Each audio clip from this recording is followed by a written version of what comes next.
이재명, 이낙연, 정세균 등 유력 대선 주자들이 오는 21일을 전후로 대선 출마 선언에 나설 것으로 보입니다. 야권 유력 대선 주자인 윤석열 전 검찰총장은 기호 2번을 달고 대선에 나갈 것이라고 말한 것으로 전해졌습니다.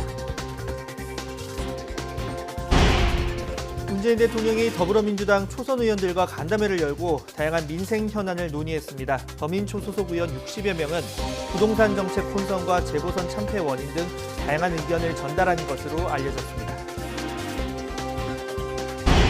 문재인 대통령이 성추행 공군 부사관 사망 사건에 대해서 처리 과정과 2차 가해 등에 대해서 엄정한 수사를 지시했습니다. 군 검찰은 민간 전문가가 참여하는 수사심의위원회를 설치하고 2차 가해 의혹에 대한 본격 수사에 나섰습니다. 어제 코로나19 확진자는 681명으로 집계됐습니다. 오늘 고령층의 아스트라제네카 백신 접종 예약이 마감되는 가운데 내일부터는 자녀 백신도 60세 이상만 맞을 수 있게 됩니다. 홍남기 경제부총리가 임대차 신고제, 이른바 전월세 신고제와 관련해 신고 내용을 세금 부과를 위한 정보로 활용하지 않겠다고 밝혔습니다. 또 서울 아파트 가격이 2008년 금융위기 조정 전 고점 수준에 근접했다며 각별히 경계해야 한다고 강조했습니다. 이용구 법무부 차관이 택시기사 폭행 사건 발생 직후 허위 진술과 증거 인멸까지 요구했다는 피해 택시기사의 주장이 나왔습니다. 이 차관은 합의금으로 1,000만 원을 송금한 건 맞지만 조건을 제시하지는 않았다고 해명했습니다. 네, 시청자 여러분 안녕하십니까? 6월 3일 뉴스앤이슈 시작합니다. 공군 부사관 성폭력 피해자 사망 사건 속보부터 알아보겠습니다. 공군 여 부사관을 성추행한 혐의를 받고 있는 핵심 피의자가 구속되면서 2차 가해 의혹에 대한 수사도 본격화되고 있습니다. 국방부 검찰단은 곧 2차 가해 의혹 관련자를 소환할 것으로 보이는데요. 이와 함께 유족 측 변호인은 잠시 뒤 가해 의혹 관련자를 고소한다고 밝혔습니다. 국방부 취재기자 연결합니다. 김문경 기자. 네, 국방부입니다. 예, 자 2차 가해 의혹 관련자 소환 조사 언제 이루어질 것으로 보입니까? 네, 아직 정해지지 않았다는 게 군 공식 답변인데요. 하지만 수사 속도를 보면 당장 오늘부터라도 소환 조사에 나설 가능성이 높아 보입니다. 사건이 공군에서 국방부 검찰단으로 이첩된 지 하루 만에 성추행 핵심 피의자가 구속되는 등 수사가 속전속결로 이루어지고 있습니다. 이를 위해 국방부 검찰단은 어제 구속된 장모 중사를 소환해 2차 가해 의혹을 집중적으로 캐물을 것으로 알려졌습니다. 수사 방향은 크게 두 가지로 나뉠 것으로 보입니다. 먼저 형사처벌 가능성인데요. 숨진 이중사나 남자친구를 상대로 회유를 했거나 사건 은폐를 기도한 사실이 있는지입니다. 둘째로 사건을 수수방관한 경우입니다. 이중사가 지난 3월 초 성추행 피해 사실을 알렸음에도 불구하고 가해자와 피해자 분리 조치를 10여일 후에 하는 등 즉각 조치에 나서지 않은 배경이 무엇인지를 따질 것으로 보입니다. 특히 성추행 혐의를 받고 있는 장모 중사의 휴대전화는 이 중사가 숨진 이후에 압수되는 등 부실 수사 의혹도 커진 상태입니다.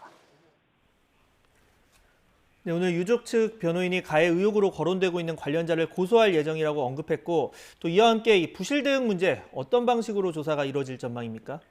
네, 유족 측 변호인인 김정한 변호사는 YTN과의 전화통화에서 2차 가해 의혹 당사자로 거론되는 인물을 잠시 후 고소할 계획이라고 밝혔습니다. 이와 함께 이 중사가 지난해 회식 자리에서도 성추행 피해를 호소했었다며 이 간부도 고소 대상자에 포함했다고 밝혔습니다. 김 변호사는 오늘 가해 의혹 고소 대상자는 모두 부사관급이고 일단 3명이라고 밝혀 수사 진행 상황에 따라 더 늘어날 수도 있음을 시사했습니다. 이와 함께 부실 대응을 둘러싼 군 검찰 수사도 동시에 이루어질 것으로 보입니다. 부실 대응이 단순한 실수인지 아니면 고의성이 있었는지를 확인하려면 수사를 거칠 수밖에 없기 때문입니다. 이번에는 내부 징계 사안에 방점을 두지 않고 일단 의혹 해소 차원에서 검찰 수사를 먼저 진행할 가능성이 큰 것으로 풀이됩니다. 어제 서욱 국방부 장관이 유족을 만난 자리에서 한치의 의혹이 없도록 낱낱이 밝히겠다고 강조한 것도 이를 염두에 둔 것으로 보입니다. 따라서 군 검찰의 소환 대상자는 하급 간부부터 고위급에 이르기까지 대폭 늘어날 것으로 예상됩니다. 이성용 공군 참모총장은 오늘 오전 긴급 지휘관 회의를 주관한 자리에서 유족에게 사과와 위로를 전한 뒤 성범죄 발생 시 2차 가해가 발생하지 않도록 피해자 입장에서 최우선으로 조치하라고 지시했습니다. 국방부는 국민적 관심이 일고 있는 이번 사건의 신뢰성과 공정성을 확보하기 위해 민간 전문가들의 추천을 받아 군검찰 수사심의위원회를 구성하겠다고 밝혔습니다. 지금까지 국방부에서 YTN 김문경입니다. 문재인 대통령이 공군 부사관 성폭력 피해자 사망 사건과 관련해 수사기관이 가해자 범행을 엄정하게 처리할 것을 강력하게 지시했습니다. 청와대는 문 대통령이 오늘 절망스러웠을 피해자를 생각하면 가슴이 아프다며 이같이 지시했다고 밝혔습니다. 문 대통령은 또 피해 신고 이후 부대 내 처리와 상급자, 동료들의 2차 가해, 피해 호소 묵살, 사망 이후 조치 미흡 등에 대해서 엄중한 수사와 조치가 있어야 한다고도 강조했습니다. 코로나19 신규 확진자 수가 이틀 연속 600명대를 기록하며 확산세를 이어가고 있습니다. 특히 최근 학교와 직장, 백화점 등 일상 곳곳에서 집단 감염 사례가 잇따르고 있어 앞으로 확진자 규모가 더 커질 수 있다는 우려도 나오고 있는데요. 취재 기자 연결해 보겠습니다. 김종균 기자. 네, 사회부입니다. 네, 주 초반까지 확진자가 적게 나오다가 중반 이후 급증하는 양상인데요. 신규 확진자 수 오늘도 600명대라고요? 네, 그렇습니다. 오늘 0시 기준 신규 확진자는 681명입니다. 전날보다 4명 늘어 이틀 연속 600명대 중후반을 기록했습니다. 감염 경로를 보면 국내 발생이 672명, 해외 유입이 9명입니다. 지역별로는 서울이 215명, 경기 207명, 인천 22명으로 수도권만 444명입니다. 비수도권에선 유흥주점 집단 감염자가 계속 나오고 있는 대구가 73명으로 가장 많고 부산 32명, 경남 23명, 강원 16명 등입니다. 코로나19 관련 사망자는 3명 더 늘었고 위중증 환자는 2명 줄어 149명입니다. 이런 상황에서 언제 어디서 감염됐는지 알 수 없는 확진자 비율도 좀처럼 떨어지지 않고 있습니다. 백신 접종 상황도 나왔습니다. 어제 하루 1차 접종자는 40만여 명으로 접종률은 13.1%입니다. 또 2차 접종은 2만 2천여 명으로 접종률은 4.3%입니다. 정부는 이달 말까지 목표인 1,300만 명에 대해 1차 접종이 끝나면 다음 달부터는 방역 조치를 완화한다는 방침입니다. 지금까지 사회부에서 YTN 김종길입니다. 오늘로 마감되는 아스트라제네카 백신 접종 사전 예약률이 80%를 넘길 수 있을지 관심이 집중되고 있습니다. 고령층 접종률을 높이기 위해서 자녀 백신은 60세 이상에게 우선권을 주기로 했는데요. 자, 아스트라제네카 백신 접종 현장에 나가 있는 YTN 취재 기자 연결해 보겠습니다. 이준엽 기자. 네, 저는 마포구 내과의원에 나와 있습니다. 예, 자, 오늘 예약된 아스트라제네카 백신 접종은 거의 마무리됐다고요? 네, 그렇습니다. 상반기 아스트라제네카 접종 예약 마감을 하루 앞두고 오늘 이곳에서 예약 접종을 받으려고 하는 분들이 모여들고 있습니다. 제가 나와 있는 이곳 내과에서만 25명이 아스트라제네카 백신을 접종하기로 되어 있습니다. 먼저 접종하기로 되어 있는 분을 먼저 백신을 접종하신 분을 모시고 이야기 한번 들어보겠습니다. 안녕하세요, 선생님. 네, 반갑습니다. 네. 네, 백신 접종 어떻게 신청하셨어요? 인터넷으로 미리 좀 예약을 했는데 조마조마한 마음 반, 아유 죽게 아니면 사기다라는 반으로 예약을 하게 됐습니다. 네.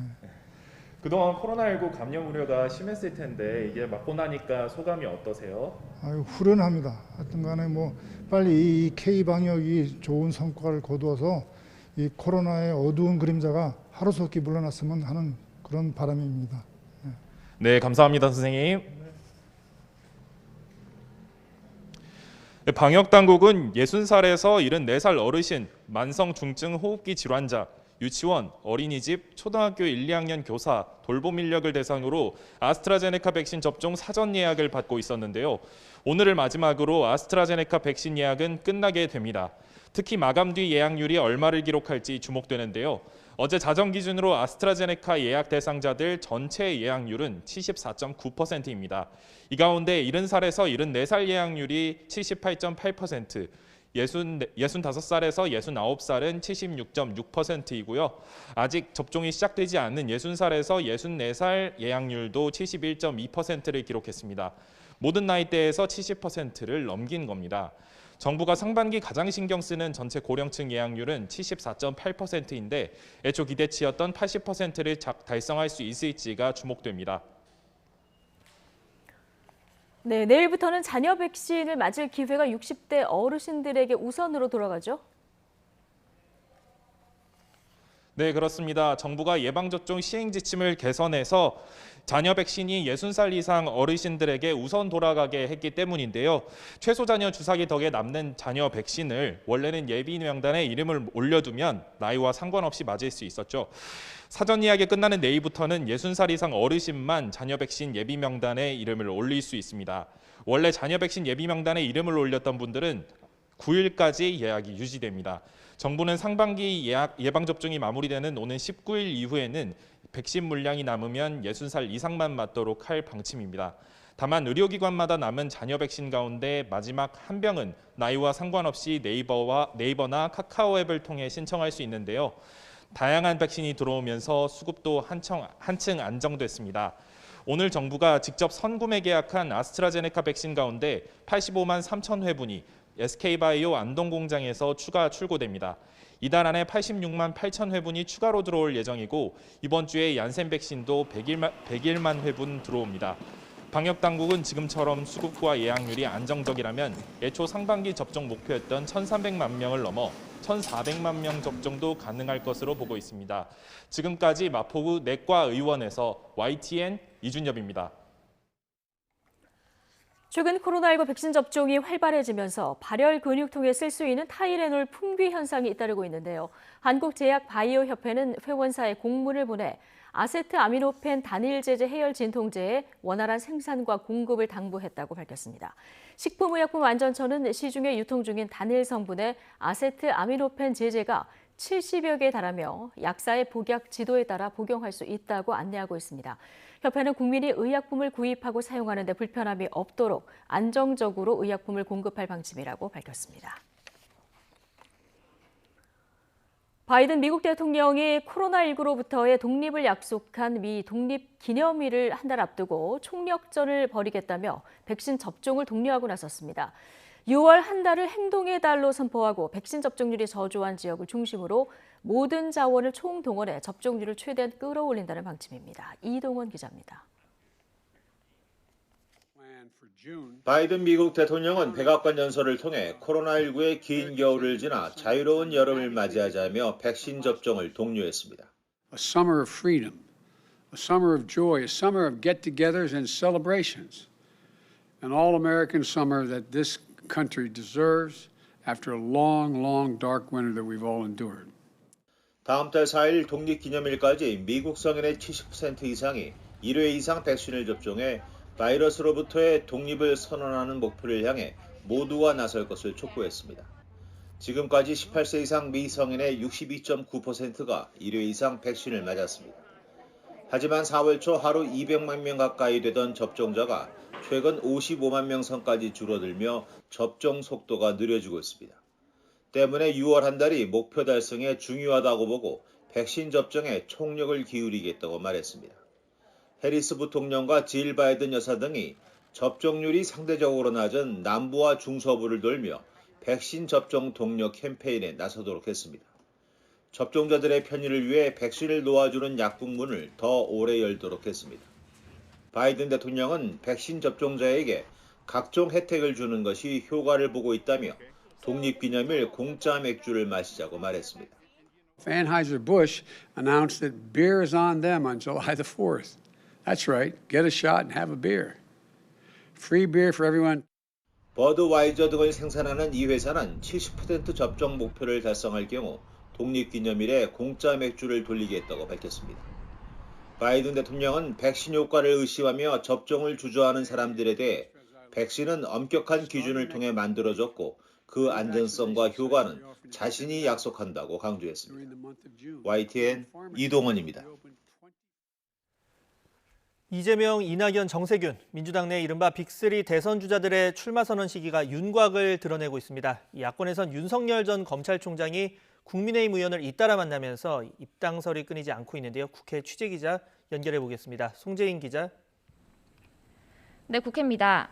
네, 여야 모두 유력 대권 주자들의 이 대선 시기가 점차 빨라지는 모습이죠.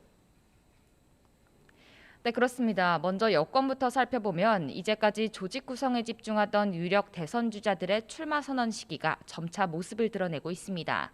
먼저 1위 대선 주자인 이재명 경기지사는 현직 공직자 신분이라는 점을 고려해 출마 선언 시기를 최대한 늦추는 모습입니다.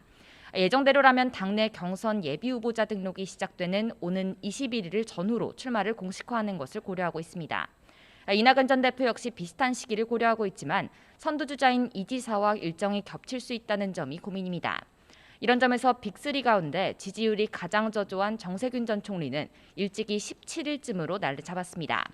다만 민주당 대선 경선 일정이 아직 확정되지 않았다는 게 변수입니다. 대선기획단 출범이 이번 달 초에서 중순으로 늦춰진 결과입니다. 민주당 핵심 관계자는 YTN과의 통화에서 당원 당규에 규정된 9월 대선 후보 선출 일정은 바꾸지 않겠지만 예비 후보 등록과 예비 경선 시기만큼은 조금 늦춰질 수 있다고 설명했습니다. 이렇게 되면 유력 대선 주자들의 출마 선언 시기 역시 달라질 수밖에 없습니다. 야권을 살펴보면 야권 유력 대선 주자인 윤석열 전 검찰총장도 핵심 참모들로 구성된 대선 준비팀을 예고하면서 기지개를 켜고 있습니다. 무엇보다 관심은 제1야당 국민의힘으로 입당할지 여부입니다. 특히 윤 전 총장이 최근 국민의힘 의원들과 접촉면을 넓혀가면서 국민의힘 안에서는 윤석열 입당설을 띄우는 목소리가 갈수록 커지고 있습니다. 실제 윤 전 총장 측근도 YTN과의 통화에서 윤 전 총장이 100넘버 2번, 그러니까 국민의힘 기호를 달고 대선에 나가겠다고 밝혔다고 말했습니다. 다만 윤 전 총장의 국민의힘 입당 시간표가 임박했다는 관측에는 다소 신중한 답을 내놨습니다. 당장 입당하는 게 아니어도 결과적으로 야권 통합을 거쳐 2번 후보가 되겠다는 의지의 표현이라 설명하면서 여지를 남겼습니다. 네, 이런 가운데 민주당 초선 의원들이 문재인 대통령을 만났습니다. 무엇보다 송영길 대표가 어제 사과했던 이 조국 사태가 언급됐을지 관심이었는데 실제로 어땠습니까? 네, 공식 발표는 되지 않은 만큼 간담회에서 구체적으로 어떤 얘기가 오갔는지는 아직 드러나지 않았습니다. 말씀하신 대로 문재인 대통령은 앞서 10시 반부터 민주당 초선 의원 68명을 청와대로 초청해 간담회를 열었습니다. 재보궐선거 이후 수렴한 쓴소리들을 초선 의원들이 직접 문 대통령에게 전하는 취지입니다. 구체적으로 청년 주거 문제와 소상공인들의 손실보상 문제, 또 그리고 코로나19 백신 관련 발언이 오갔던 것으로 전해졌습니다. 다만 초선 의원들은 간담회에 앞서 이른바 조국 사태에 대한 발언은 자제하기로 미리 잠정 합의했던 것으로 알려졌습니다. 어제 송영길 대표가 직접 나서 사과했던 만큼 더는 갈등이 불거져선 안 된다는 취지로 보입니다. 이를 두고 그만큼 민주당이 조국의 시간 뒤 후폭풍에 민감하게 반응하고 있는 게 아니냐는 분석이 나옵니다. 자세한 간담회 내용은 잠시 뒤 낮 12시 40분쯤 공식 발표될 예정입니다. 네, 마지막으로 국민의힘 상황도 짚어보겠습니다. 신임 당대표 선출이 이제 열흘도 채 남지 않았는데 오늘은 대구 지역에서 합동 연설회를 진행한다고요? 네, 그렇습니다. 국민의힘 당권 주자들은 오늘 오후 2시부터 대구, 경북 합동 연설회를 진행합니다. 야당의 텃밭 지역이자 책임 당원이 가장 많은 최대 승부처인 만큼 경쟁은 더욱 치열해질 것으로 보입니다. 오늘도 세대교체 바람을 일으키고 있는 이준석 전 최고위원을 향한 중진들의 집중 공세가 예상됩니다. 나경원 전 의원과 주호영 전 원내대표는 오늘 아침 라디오 방송에서 이준석 전 최고위원이 유승민 전 의원과 친밀하다는 점을 집중 부각하며 대선을 관리한 대표로서는 부적절하다고 강조했습니다. 유승민 전 의원이 과거 박근혜 전 대통령과 대척점에 서면서 TK 지역의 민심을 잃었다는 점을 의식한 점을 발언으로 보입니다. 이에 대해 이준석 전 최고위원은 오늘 아침 라디오 방송에서 공정한 대선 관리를 할 수 있다고 강하게 반박했습니다. 최근 전언을 보면 윤석열 전 총장도 경선 버스가 출발하기 전에 타겠다고 화답한 것으로 보인다며 자강을 강조한 자신의 주장이 맞는 방향이라고 강조했습니다. 지금까지 국회에서 YTN 송진입니다. 홍남기 경제부총리가 이번 달부터 시행되고 있는 임대차 신고제, 이른바 전월세 신고제와 관련해서 신고 내용을 세금 부과를 위한 정보로 활용하지 않겠다고 밝혔습니다. 또 서민과 무주택자를 위한 대출 규제 완화 조치가 다음 달 1일부터 시행된다고도 언급했는데요. 취재기자 연결해서 자세한 내용 들어보겠습니다. 권남기 기자. 네, 경제부입니다. 네, 자 임대차 신고 내용을 과세 정보로 쓰지 않겠다는 이 홍 부총리 말부터 보겠습니다. 투명한 임대차 시장 조성이나 세입자 보호 같은 취지에 맞게만 제도를 활용하겠다, 일종의 약속으로 해석되죠. 네, 그렇습니다. 오늘 아침 정부 서울청사에서 열린 부동산 시장 점검 관계장관 회의에서 나온 말입니다. 홍 부총리는 임대차 신고 정보를 제도의 본래 목적과 다르게 세금 부과를 위한 용도로 쓰진 않을 것이라고 강조했습니다. 직접 들어보시죠. 임대차 신고 내용이 과세 정보로 활용되어 세부담이 증가한다든가 임대료의 전가 등으로 이어질 수 있다는 일각의 우려도 제기되었으나 축적된 임대차 정보는 동제도 취지와 다르게 과세 정보로 활용되지 않을 것입니다. 네, 홍 부총리는 전월세 신고제는 임대인의 부담을 강화하려는 조치가 결코 아니라고 말하기도 했습니다. 또 임차인 권익 보호를 위해 임대차 신고를 하면 확정일자를 자동으로 받게 된다고 덧붙였습니다. 네, 이와 함께 다음 달부터 시행되는 이 서민과 실수요자를 위한 대출 규제 완화 조치도 언급했는데 구체적으로 어떤 내용입니까? 네, 홍 부총리는 서민과 실수요자에 대한 주택담보대출 비율 등 대출 규제 완화 조치를 다음 달 1일부터 시행한다고 말했습니다. 앞서 당정이 무주택자 주택담보대출 비율 우대폭을 현행 10%포인트에서 최대 20%포인트로 확대하기로 한 데 따른 겁니다. 홍 부총리는 올해 하반기 부동산 시장이 불안해질 것이라는 일방적 기대가 있다며 쓴소리를 하기도 했는데요.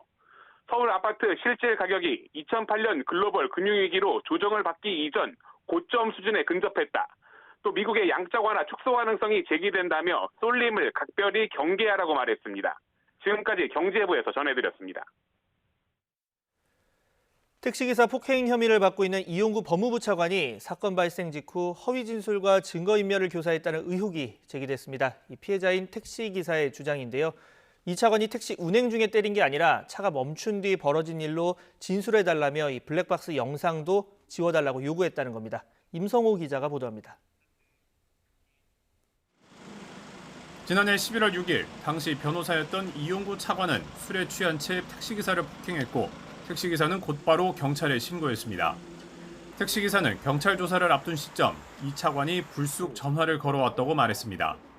택시가 멈춘 뒤 자고 있던 자신을 깨우는 과정에서 폭행이 이루어졌다고 허위로 진술해달라고 요구했다는 겁니다. 전화상으로 뒤에서 기사님이 와서 문 열고 깨우는 과정에서 멱살을 잡혔다고 그래. 안 돼요, 이렇게 얘기를 해.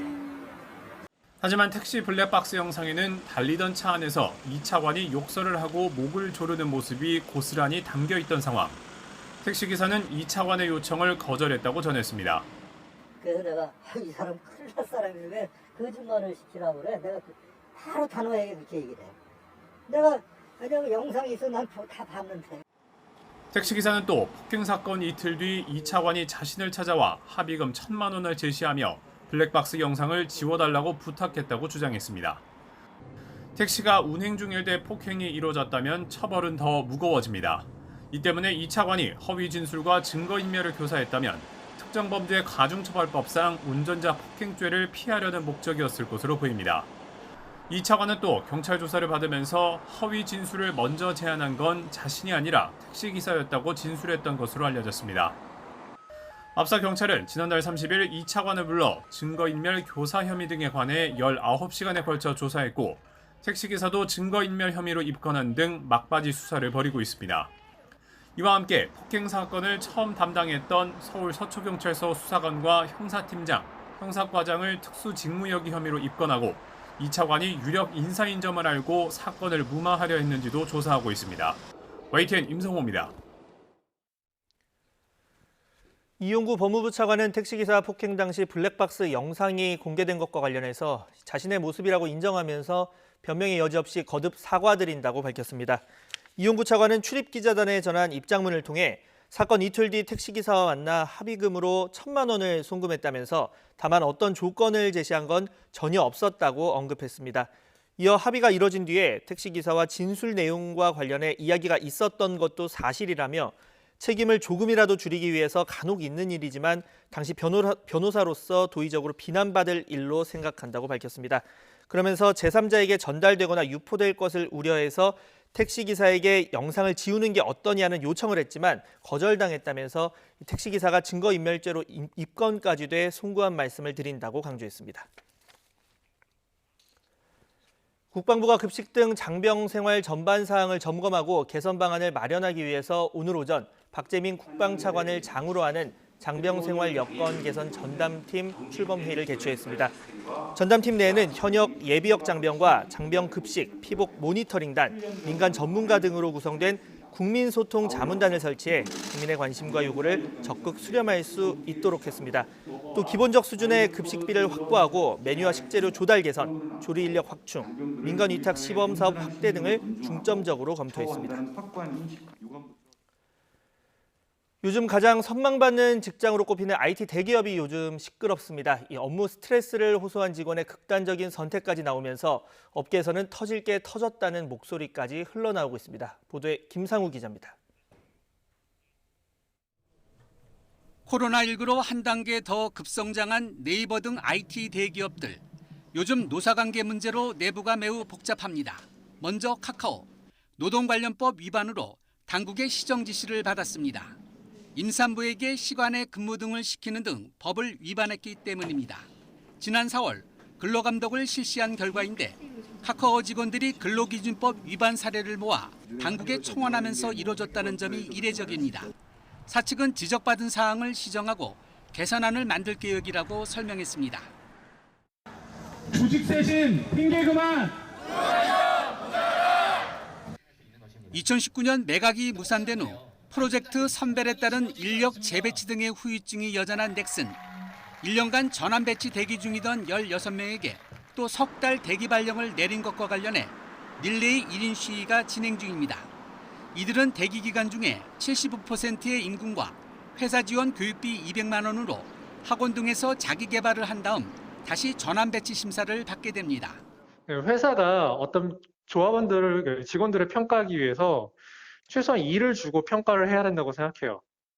근데 일을 주지 않고 1년간 기회를 줬다고는 하지만 저는 그건 반대로 말하면 1년간 일을 주지 않았다라고 생각하는 거고요. 사측은 업무에 지원할 기회를 충분히 줬고 휴업 상태로 전환되어 임금의 75%를 지급하는 것이라는 입장입니다. 네이버는 더 심각합니다. 임원 등의 직무정지라는 초유의 사태를 맞았습니다. 업무 스트레스를 호소하며 직원이 극단적 선택을 했기 때문입니다.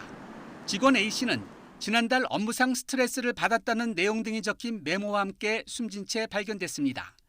경찰은 직장 내 괴롭힘 여부를 조사 중인 것으로 알려졌습니다.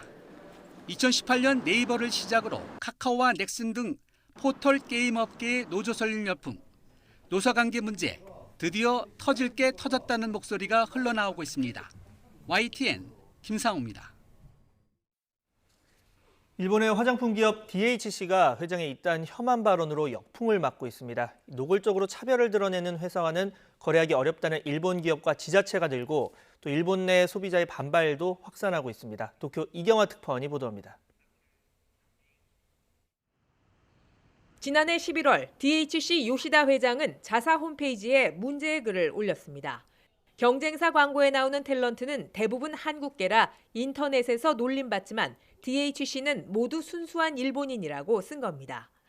최근에는 일본의 중추를 짊어지고 가는 사람 대부분을 한국계가 차지하고 있는 것이 일본에 대단히 위험하다는 근거 없는 주장까지 했습니다.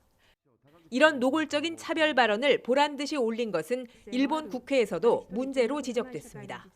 国を美しく思うこととですね、決してこの他の民族やですね、人の出自をけなしたりしてですね、そういうものは相対的にですね、生み出すものでは私は決してないというふうに思っております。 일본 시민단체가 DHC 거래기업 32곳에 의견을 물은 결과 응답한 22곳 중 절반이 유감 표명 등 이미 조치를 취했거나 앞으로 대응을 검토 중인 것으로 나타났습니다. 철도회사 JR 서일보는 홈페이지 글의 일부 표현이 본사 방침에 부합하지 않는다며 유감의 뜻을 전했다고 밝혔습니다. 대형 유통체인 이온주식회사도 DHC에 설명을 요구했다며 이런 발언을 용인할 경우 본사 방침과 양립할 수 없다는 점을 전했다고 답했습니다. 取引先として取引企業のかくも醜悪な人種差別を見逃すのかという真っ当な問いかけを投げかければ、それはやはり各企業は答えなければいけない。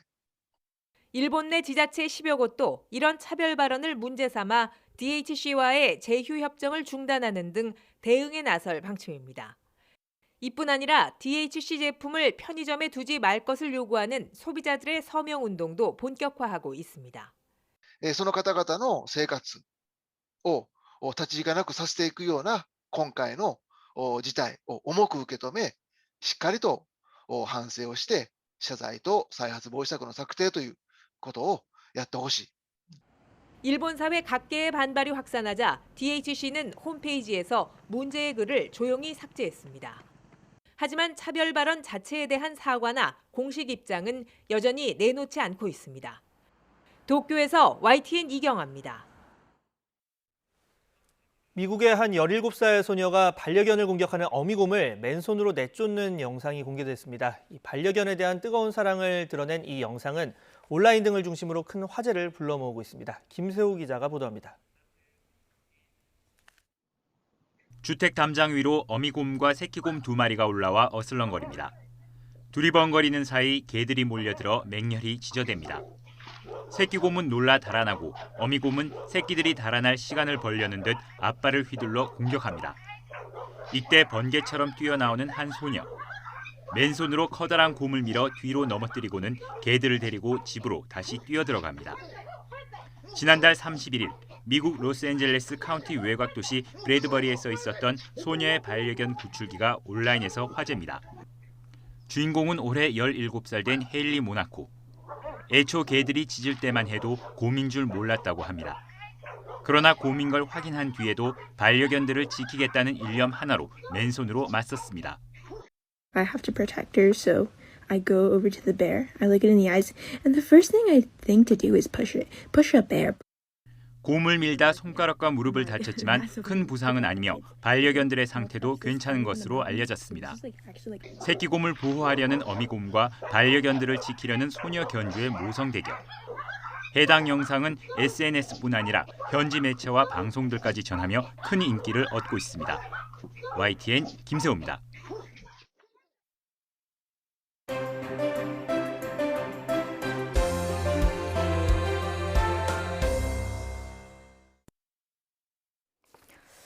네, 오늘의 정치권 소식 김성환, 이종훈 시사평론가 두 분과 이야기 나눠보겠습니다. 어서 오십시오. 안녕하세요. 예. 자, 공정과 정의를 단조했던 우리가 과연 자기 문제와 자녀들의 문제 그런 원칙을 지켰는지 통렬하게 반성한다. 어제 송영길 더불어민주당 대표가 조국 사태에 대한 사과 입장을 내놓은 뒤에 일부 권리당원들은 반발하면서 송 대표의 잦은 사퇴까지 요구하고 있고요. 또 다른 당원들은 사과가 적절했다 이런 의견을 보이고 있습니다. 당내 의견이 혼재하고 있는 상황인데요. 이번에는 조국의 강을 건넌 걸까요? 관련 영상 먼저 보고 오시겠습니다.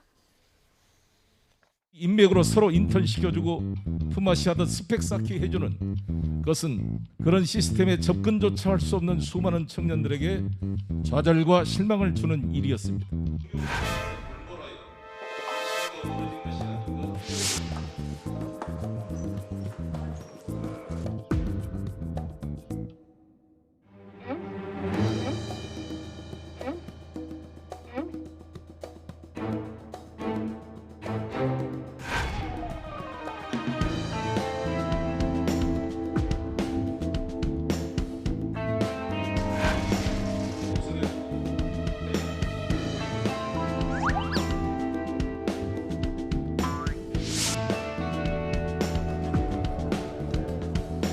윤석열 전 검찰총장의 가족 비리와 검찰 가족의 비리에 대해서도 동일하게 적용되어야 할 것입니다.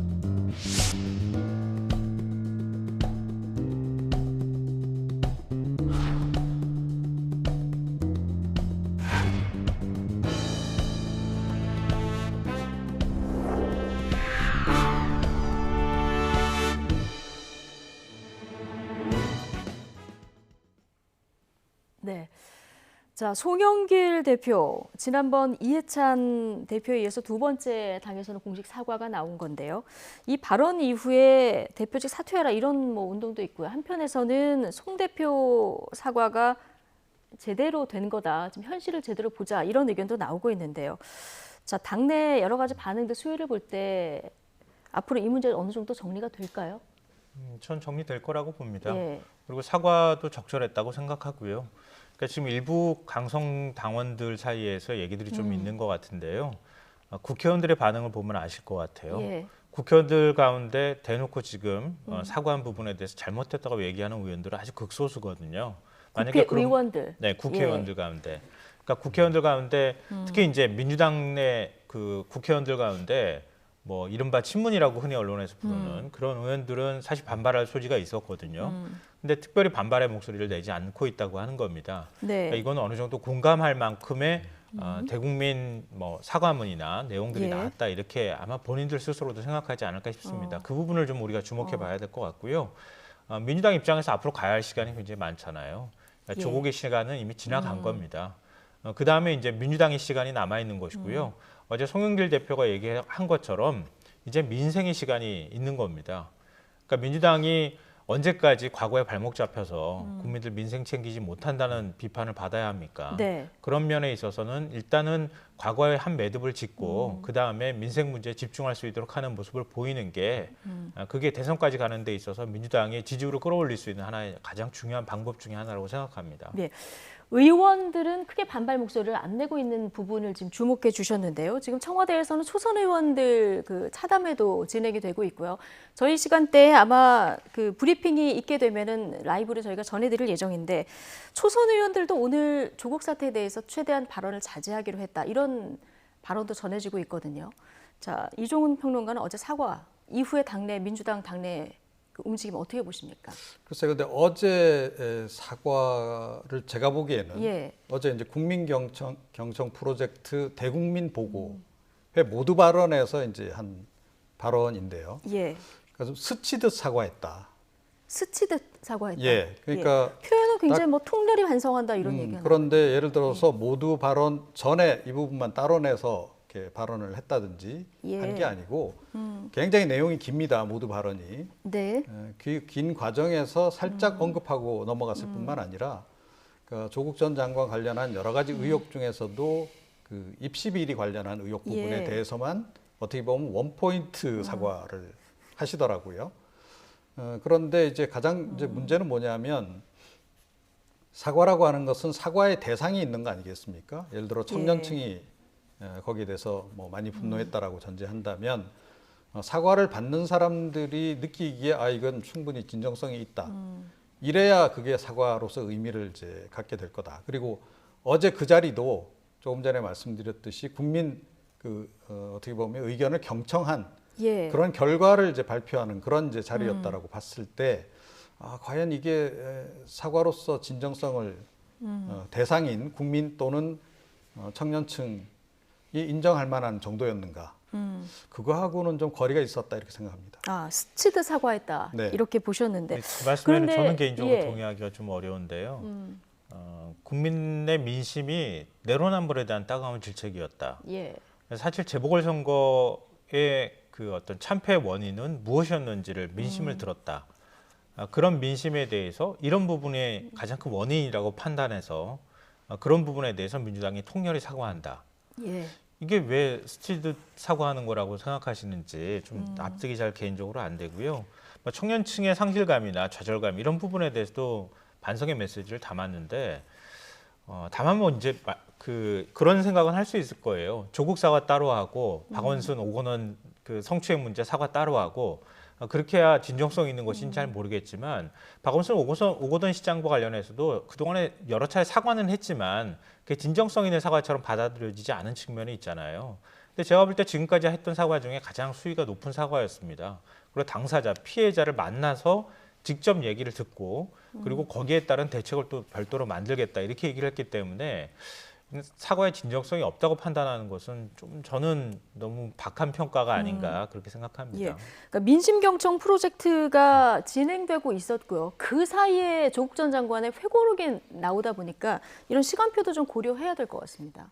그렇죠. 그러니까 조국 전 장관도 뭐 자신의 잘못에 대해서 사과를 하고 있는 그런 상황이고 그런 중에 이제 이런 사과문이 나왔으면 훨씬 더 진정성 있게 다가갔을 겁니다. 그런데 조국 전 장관은 그동안에도 계속 본인의 혐의에 대해서 부인을 해왔을 뿐만 아니라 이번에 이 회고록을 통해서도 다시 한번 본인이 잘못한 게 크게 없다라는 식의 그런 항변성 그런 글들을 쭉 이제 내놓은 거 아니겠어요? 본인도 지금 사과를 제대로 어떻게 보면 안 하고 있는 진심으로 안 하고 있는 그런 그 상황에서 당 지도부가 사과를 내놓을 때는 조금 더 강하고 간명하게 내놓는 게 좀 필요하지 않았을까? 네. 그랬으면 훨씬 더 효과가 컸을 것이다.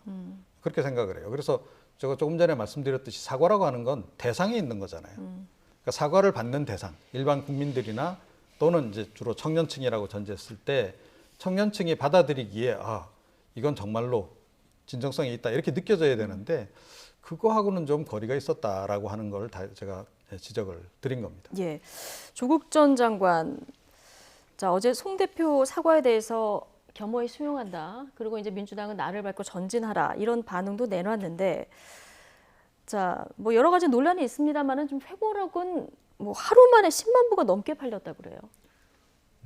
관심을 갖는 분들 굉장히 아마 많은 것 같아요. 조국 사태가 그만큼 많은 사람들에게 한편에서는 분노를 일으키기도 했고 다른 한편에서는 뭐랄까요, 그 당시 검찰 개혁의 필요성에 공감하고 검찰의 태도에 분노했던 시민들도 상당히 많이 있었다.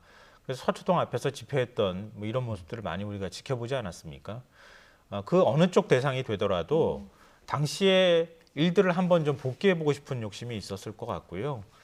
그 집회에 나갔던 사람들도 뭐 찬반으로 갈려 있었던 상황인데 자신의 과거를 좀 저도 마찬가지지만 이해하고 싶어하는 욕망이라는 게 있는 거거든요. 그러니까 조국이라는 사람을 통해서 당시에 어떤 일들이 벌어졌는지 좀 더 상세한 내용, 뒤에 비하인드 내용을 좀 듣고 내가 그때 그렇게 행동한 것이 타당한 행동이었는지 아닌지를 좀 확인하는 과정에 있다. 그만큼 그러다 보니까 자연스럽게 관심이 높아진 거 아닌가 이렇게 생각이 됩니다. 그리고 이제 앞서 그 첨언을 조금 하고 싶은데요. 조국 전 장관이 입시 비리에 대해서는 줄기차게 지금도 사과하고 있습니다. 얼마 전에도 SNS를 통해서 입시 비리 문제에 대해서는 공식적인 사과 입장을 또 표명한 바가 있거든요. 그러니까 지금 우리가 좀 착각하면 안 되는 측면이, 물론 조국 사태 과정에서 굉장히 많은 의혹이 제기됐잖아요. 제기된 의혹이 지금도 다 사실인 것처럼 생각하는 분들이 일부 있고요. 그 가운데 사실 언론의 보도 중에서 오보들도 상당히 많았고 추측성 보도들도 많았는데 검찰이 실제로 기소한 내용이 따로 또 있습니다.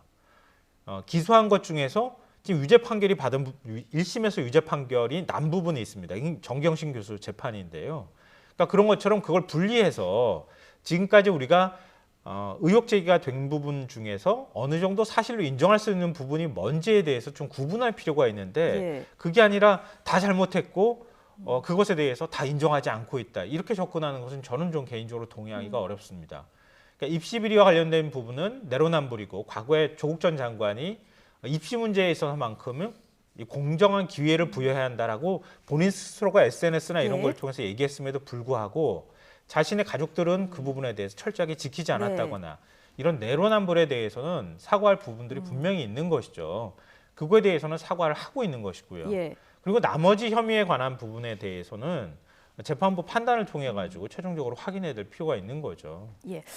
자, 어쨌든 과거보다는 민주당 내에서 지금 현실을 제대로 보자, 민심에 좀 귀를 기울이자 이런 목소리가 좀 많이 나오고 있는 것도 사실입니다.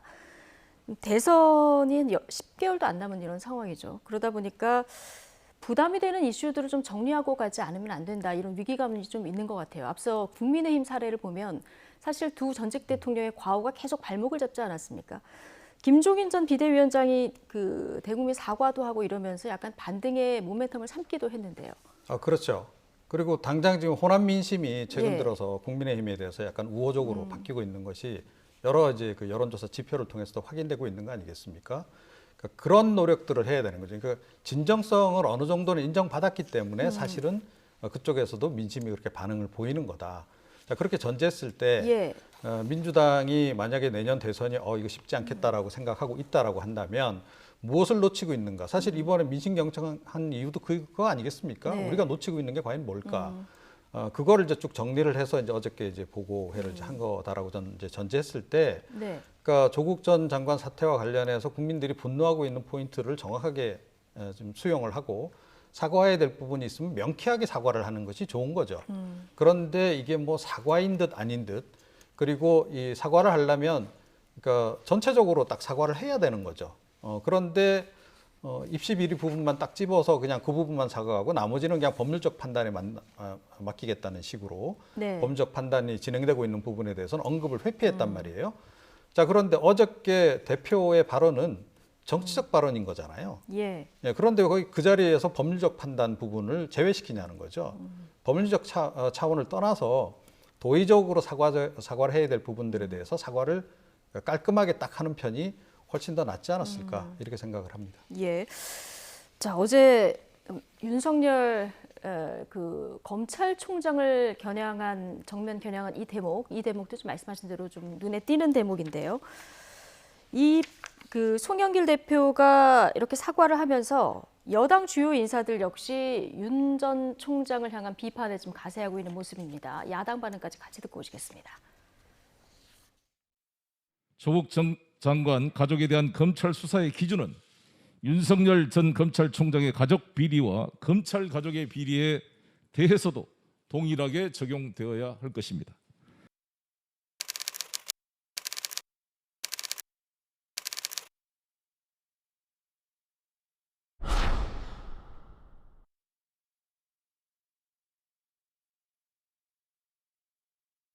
첫 번째 방식과 또 시기적으로도 맞지 않다라고 보고요. 또 문제가 있으면 하지 말라고 이 정권이 탈탈 털 겁니다. 이미 지금 그렇게 했다고 보고요. 그래서 문제 있으면 하라.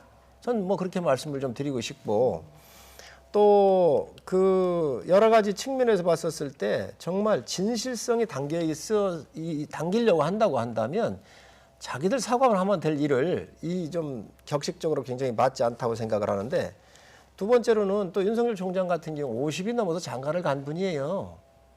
당신께서 윤석열 총장이 검사로서 재임하고 있었을 때 관련된 일들은 없어요. 그렇다고 한다면 이거를 왜 묵냐는 거지요. 네. 야당에서는 뭘 엮어서 사과를 하느냐 이런 비판이 지금 나오는 상황인데요. 어쨌든 송영길 대표가 조국 사태 사과하면서 윤석열 전 총장을 같이 그 문제를 언급하다 보니까 두 마리 토끼 잡기다 이런 분석도 나와요. 근데 너무 상식적인 얘기 아닙니까? 법 앞에 평등하고 같은 잣대 동일하게 대한다고 하는 것은 너무나 상식적이고 누구나 다 할 수 있는 얘기라고 네. 저는 생각하거든요. 윤 전 총장 가족과 관련된 의혹이 여러 가지 제기됐고 그동안에 언론 보도된 거 보면 투기 의혹부터 시작해서 잔고증명서 위조 그리고 이미 지금 검찰에서 징역 3년 구형한 장모와 관련돼 있는 파주 요양병원 설립과 그 과정에서 건강보험에서 받은 그 급여가 한 20억이 넘는다 이런 것까지 다 포함하자면 굉장히 많은 얘기들이 있습니다. 근데 지금 이제 성일정 의원도 얘기했지만 윤 전 총장이 검사 시절에 있었던 건 아무것도 없다 얘기하는데 바로 그 요양병원이 검사 시절에 있었던 얘기예요. 그래서 외압을 행사했던 거 아니냐 이런 의혹을 받고 있는 것이고요. 그러니까 대충 윤 총장 얘기만 나오면 발끈해서 지나치게 보호하려고 하는 것도 전 그렇게 보기 좋아 보이는 모습은 아니다 이렇게 생각하고요. 이렇게 과잉보호하듯이 윤 전 총장에 대해서 국민의힘이 자기 당원도 아닌데 얘기하는 태도가 나중에 가서 혹시 어떤 일로 연결이 될지 이건 좀 지켜봐야 될 것 같습니다. 왜냐하면 자당의 대선 후보급이 되는 인물들도 있는 상황 아니겠어요? 근데 자꾸 바깥만 쳐다보려고 하는 것도 그것도 지금 이준석 그 후보가 얘기하는 것처럼 자강론이라고 하는 측면에서 본다면 국민의힘 내부에 영향을 떨어뜨리는 일이 될 수 있겠다 이렇게 생각하고요. 오늘 이제 자꾸 첨언을 하게 되는데 조국 전 장관 문제, 조국 사태에 대해서 자꾸 사과하라고 하는데요. 뭘 사과하라고 하는 건지 잘 모르겠어요, 저는. 그러니까 입시 비리와 관련돼 있는 문제, 내로남불 문제 이런 문제에 대해서는 당연히 사과해야 된다고 저는 생각합니다. 그건 국민들 입장에서도 그렇고 제 개인적인 입장에서도 마찬가지라고 보는데요. 그 외에 또 뭘 사과해야 된다는 얘기인지 잘 모르겠어요. 검찰이 표적 수사를 했기 때문에 사과하라는 얘기입니까? 과잉 수사를 한 부분을 유발시킨 책임을 사과하라는 겁니까? 그러니까 어떤 권력형 비리가 있다는 걸 사과하라는 겁니까? 검찰이 기소도 하지 않았는데요. 권력형 비리와 관련되는 부분에서. 그럼 도대체 뭘 사과하라는 얘기입니까? 그럼 여당이 당시에 조국 전 장관을 지나치게 옹호했으니까 저희가 옹호했습니다. 그래서 사과하라는 얘기인지 또 역으로 생각하자면 인사청문회 국면에 있을 때 후보자를 저런 방식으로 수사한 전례도 없을 뿐더러 박상기 전 법무부 장관 얘기를 빌리자면 윤 전 총장이 저런 사람 검찰총장 법무부 장관 시키면 안 된다고 대놓고 얘기를 했다고 하고 사모펀드에 대해서 얘기하면서 마치 법무부 장관 자격이 없는 사람인 것처럼 미리 단정적으로 얘기를 했다고 하는 것 이런 부분에 대해서 그러면은 윤석열 총장은 사과한 적이 있습니까? 예. 그러니까 사안들을 다 묶어가지고 뭐가 엄청나게 많이 있어서 다 사과해야 하는 것처럼 얘기하는 것은 좀 지나친 정치 공세다라고 생각합니다. 예. 좀 조국 사태에 대한 사과 요구의 목소리는 어떤 공정의 문제, 그리고 이 공정의 문제에 대처하는 민주당의 대처 문제, 내로남불 문제에 대한 요구가 아니었나, 뭐 이런 그러니까 그런 부분에 나오는, 대해서는 예. 그동안에도 얘기했고 어제도 예. 사과하면서도 여러 차례 누차 얘기했습니다. 내로남불과 언행불일치 두 가지를 짚어서 얘기했고요. 예.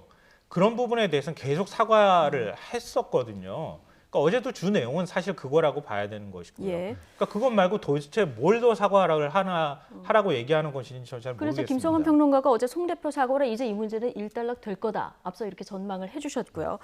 지금 어쨌든 10개월도 안 남은 그 대선 국면에서 여당의 특히 대선 주자들 입장에서는 대표가 사과했으니까 조금 자유로워진 이런 측면이 있지 않겠습니까? 글쎄요, 그러니까 깔끔하게 정리가 됐다면 뭐 그럴 수도 있다라고 보는데 예, 제가 느끼기에는 여전히 지금 정리가 안 된 상태가 예. 아닌가 이렇게 생각을 해요. 그러니까 법률적 판단 부분을 이제 어저께 그냥 제외시켰다고 말씀드렸는데, 자 그러다 보니까 법률적 판단 나오고 나면 유죄든 무죄든 어느 한쪽에 관련해서 발언을 네. 하지 않으면 안 되는 상황이 예. 여전히 남아 있는 거죠. 그래서 저는 어제 왜 이 부분, 그러니까 조국 전 장관 부분을 송영길 대표가 언급을 했는지 잘 모르겠어요. 그러니까 언론에 사전에 알려졌거든요. 네. 송 대표가 조국 전 장관과 관련해서 사과를 할 거다. 그래서 그 보도가 먼저 나왔어요. 예. 그러니까 민주당 쪽에서 먼저 홍보를 한 거죠. 아니, 네, 이런 발언이 나올 질문에 테니까. 의해서 나왔을 수도 있고요. 워낙 관심도가 높았기 때문에. 이런 발언이 나올 테니까 예. 여러분들 기대하세요. 그런 분위기였다는 거죠. 그래서 왜 이 시점에 이 조국 전 장관 부분을 굳이 언급을 했는지도 전 잘 모르겠어요. 네. 그러니까 저라면 뺐을 것 같아요. 아예. 그러니까 예, 민심경청 프로젝트 관련해서 민심 들은 것만 예. 뭐 겸허히 다 이제 수용한다. 이러저러한 지적들이 있었다. 그렇게 하고 넘어갔으면 좋았을 텐데. 근데 제가 안 하고 보기에는, 넘어갔으면 더 파장이 크지 않았을까요? 근데 제가 보기에는 조국 전 장관 부분에 대해서 어저께 굳이 예. 이제 언급을 한 이유는 조국 전 장관 회고록 때문이라고 좀 봐요. 그게 예. 나오고 그 이후에 논란이 좀 더 가열되고 당내에서도 논란이 나오고 뭐 이런 상황이 되다 보니 당 대표로서 짚고 넘어가지 않을 수 없는 상황이었기 네. 때문에 이야기를 한 건데, 제가 보기에는 시점을 좀 잘못 택한 게 아닌가. 예. 차라리 뭐 법률적 판단이 다 끝난 다음에 했거나 아니면 그냥 안 하고 넘어갔더라도 별 문제 없었을 거다. 근데 네. 조국 전 장관 얘기를 놓고 보니 윤석열 전 총장에 대해서도 이 얘기를 안 하고 넘어갈 수가 없는 거죠. 이게 상황 자체가. 네. 당원들 또 표심을 또 당원들 또 민심을 의식을 해야 되니까. 자 그러다 보니까 이게 좀 제가 보기에는 사과도 제대로 안 되고 괜히 또 윤 전 총장에 대한 언급이 나옴으로 해서 예. 거기서 왜 또 윤석열이 나오느냐는 또 논란이 또 유발되고 알겠습니다. 이런 어쨌든, 상황이 된 게 아닌가 이렇게 생각합니다. 예, 송영길 대표의 어제 사과에 대해서 지금 두 분 말씀 들어봐도 굉장히 다양한 해석들이 나오고 있는데, 자 여당의 대권 주자 가운데 조국 회고록에 대해서 특히 이재명 지사가 굉장히 평소 스타일과 다르게 조심스러운 입장을 밝혔습니다. 지금까지 입장을 얘기를 안 하다가 어제 이제 송 대표의 입장을 존중하다 굉장히 짧게 입장을 남겼거든요. 어떻게 보십니까? 그러니까 입장을 자꾸 요구하는 게 이른바 조국 프레임에 예. 이재명 지사를 넣고 싶어하는 그런 이제 정치적 의도가 저는 예. 일부분 있다고 생각하는데요. 그러니까 좀 비교를 했으면 좋겠어요. 작년에 김종인 전 비대위원장이 두 전직 대통령의 과오에 대해서 사과했습니다. 그때 국민의힘 의원들이 어떤 반응 보였습니까? 그 직전에는 사면해야 된다 이런 얘기까지 예. 있었고 굉장히 많은 얘기들이 있었어요. 근데 사과하고 난 다음에 가타부타 거기에 대해서 얘기했습니까? 안 했잖아요. 그러니까 민주당도 사실은 지금 그래야 한다고 저는 개인적으로 생각하는데요. 그러니까 사과한 부분에 대해서 자신들도 그렇지 않았는데 민주당은 마치 다 그래야 되는 것처럼 생각하는 것도 예. 그것도 또한 뭐랄까요? 잣대가 좀 다른 거 아닌가 그렇게 생각하고요. 이재명 지사가 그런 질문을 받을 수는 있겠지만 송영길 대표가 한 부분에 대해서 당대표로서의 그 어떤 사과 내용을 존중하는 의사표시를 하는 것도 굉장히 중요한 정치적 예. 메시지라고 저는 생각합니다. 예를 들면 그 부분에 대해서 이재명 지사가 뭔가 잘했다, 부족했다 이렇게 얘기하는 순간 이미 그 논쟁 네. 속으로 빨려 들어가게 되잖아요. 그러니까 그런 점 하나 하고 또 하나는 아무래도 당내에서 이재명 지사의 어떤 입지라든가 이런 것도 생각 안 할 수가 없는 상황이기 때문에 굳이 긁어부스럼 만들듯이 당내 반발이나 일부 강성 지지층의 얘기들이 또 다시 튀어나와서 논란이 될 소지들을 만들고 싶지 않은 마음도 일부 네. 깔려 있다고 생각합니다. 어떻게 보면 인류의 여유다 이렇게 볼 수도 있을 것 같은데 자, 이재명 지사 얘기 나온 김에 최근 나온 대선 지지율을 좀 살펴보겠습니다. 아시아경제가 윈지코리아 컨설팅에 의뢰해서 조사한 내용인데요. 차기 대선 후보 적합도 최근에 나온 건데 역시 뭐 이재명 지사와 윤석열 전 총장 양강 구도가 계속 형성이 되고 있는 상황이고요. 뒤로 가면은 최재형 감사원장 이름도 들어간 것도 눈에 띕니다. 또 하나 이제 눈에 띄는 부분이 정세균 전 총리가 지금 5% 이게 마의 벽으로 불리던데요. 처음으로 5%를 넘었다는 그런 여론조사 결과가 나왔어요. 어떻게 보십니까? 네, 그러니까 이제 대선이 이제 임박하게 예. 되면 아무래도 유력 대선 주자들 중심으로 해서 지지층이 일단 결집을 하는 거죠. 그런 현상의 이제 일부다 이렇게 이제 봐야 되고요. 그래도 아마 본인은 흡족치 않을 겁니다. 네. 사실은 정세균 전 총리 같은 경우에는 당내에도 상당한 좀 일정한 상당한이라기보다는 일정한 조직 기반이 있거든요. 예. 그런 거에 비해서는 아직까지는 제가 보기에는 그러니까 지지율이 좀 상대적으로 좀 덜 나오는 편이다. 그래서 본격적으로 지금 이제 계속 움직이고 있고 예. 또 지역 또 투어도 하고 있고 그렇기 때문에 정세균 전 총리라고 한다면 제가 보기에는 지지율은 조금 더 높아질 가능성이 있다 이렇게 생각을 합니다. 예. 정세균 전 총리 이제 말씀하신 대로 당내 기반도 많고요. 국회의장도 지내고 총리도 지냈고 경력에 비해서 지금 지지율이 살짝 그 두 앞선 그 후보보다는 아직 부족한 상황인데 그러다 보니까 최근에 운동복도 입고 축구공도 들고 선글라스 낀 모습도 공개하고 이렇게 소통 행보를 좀 넓히고 있는 이런 모습도 볼 수 있어요. 앞으로 지지율 좀 끌어올리려면 정세균 총리 어떤 부분을 좀 주력해서 행보를 해야 될까요? 정세균만의 무엇? 예, 그게 없는 무엇일까요? 거잖아요. 그게 없는 거잖아요, 지금. 그러니까 정세균 하면 떠오르는 게 없는 거잖아요. 그러니까 정세균이라고 하면 가질 수 있는 아무도 다른 사람들은 갖지 못하는 그 독특한 뭔가 유일성 이런 것들을 사실 가져야 할 필요가 있는 거죠. 정치인들은 그런 게 다 필요하잖아요.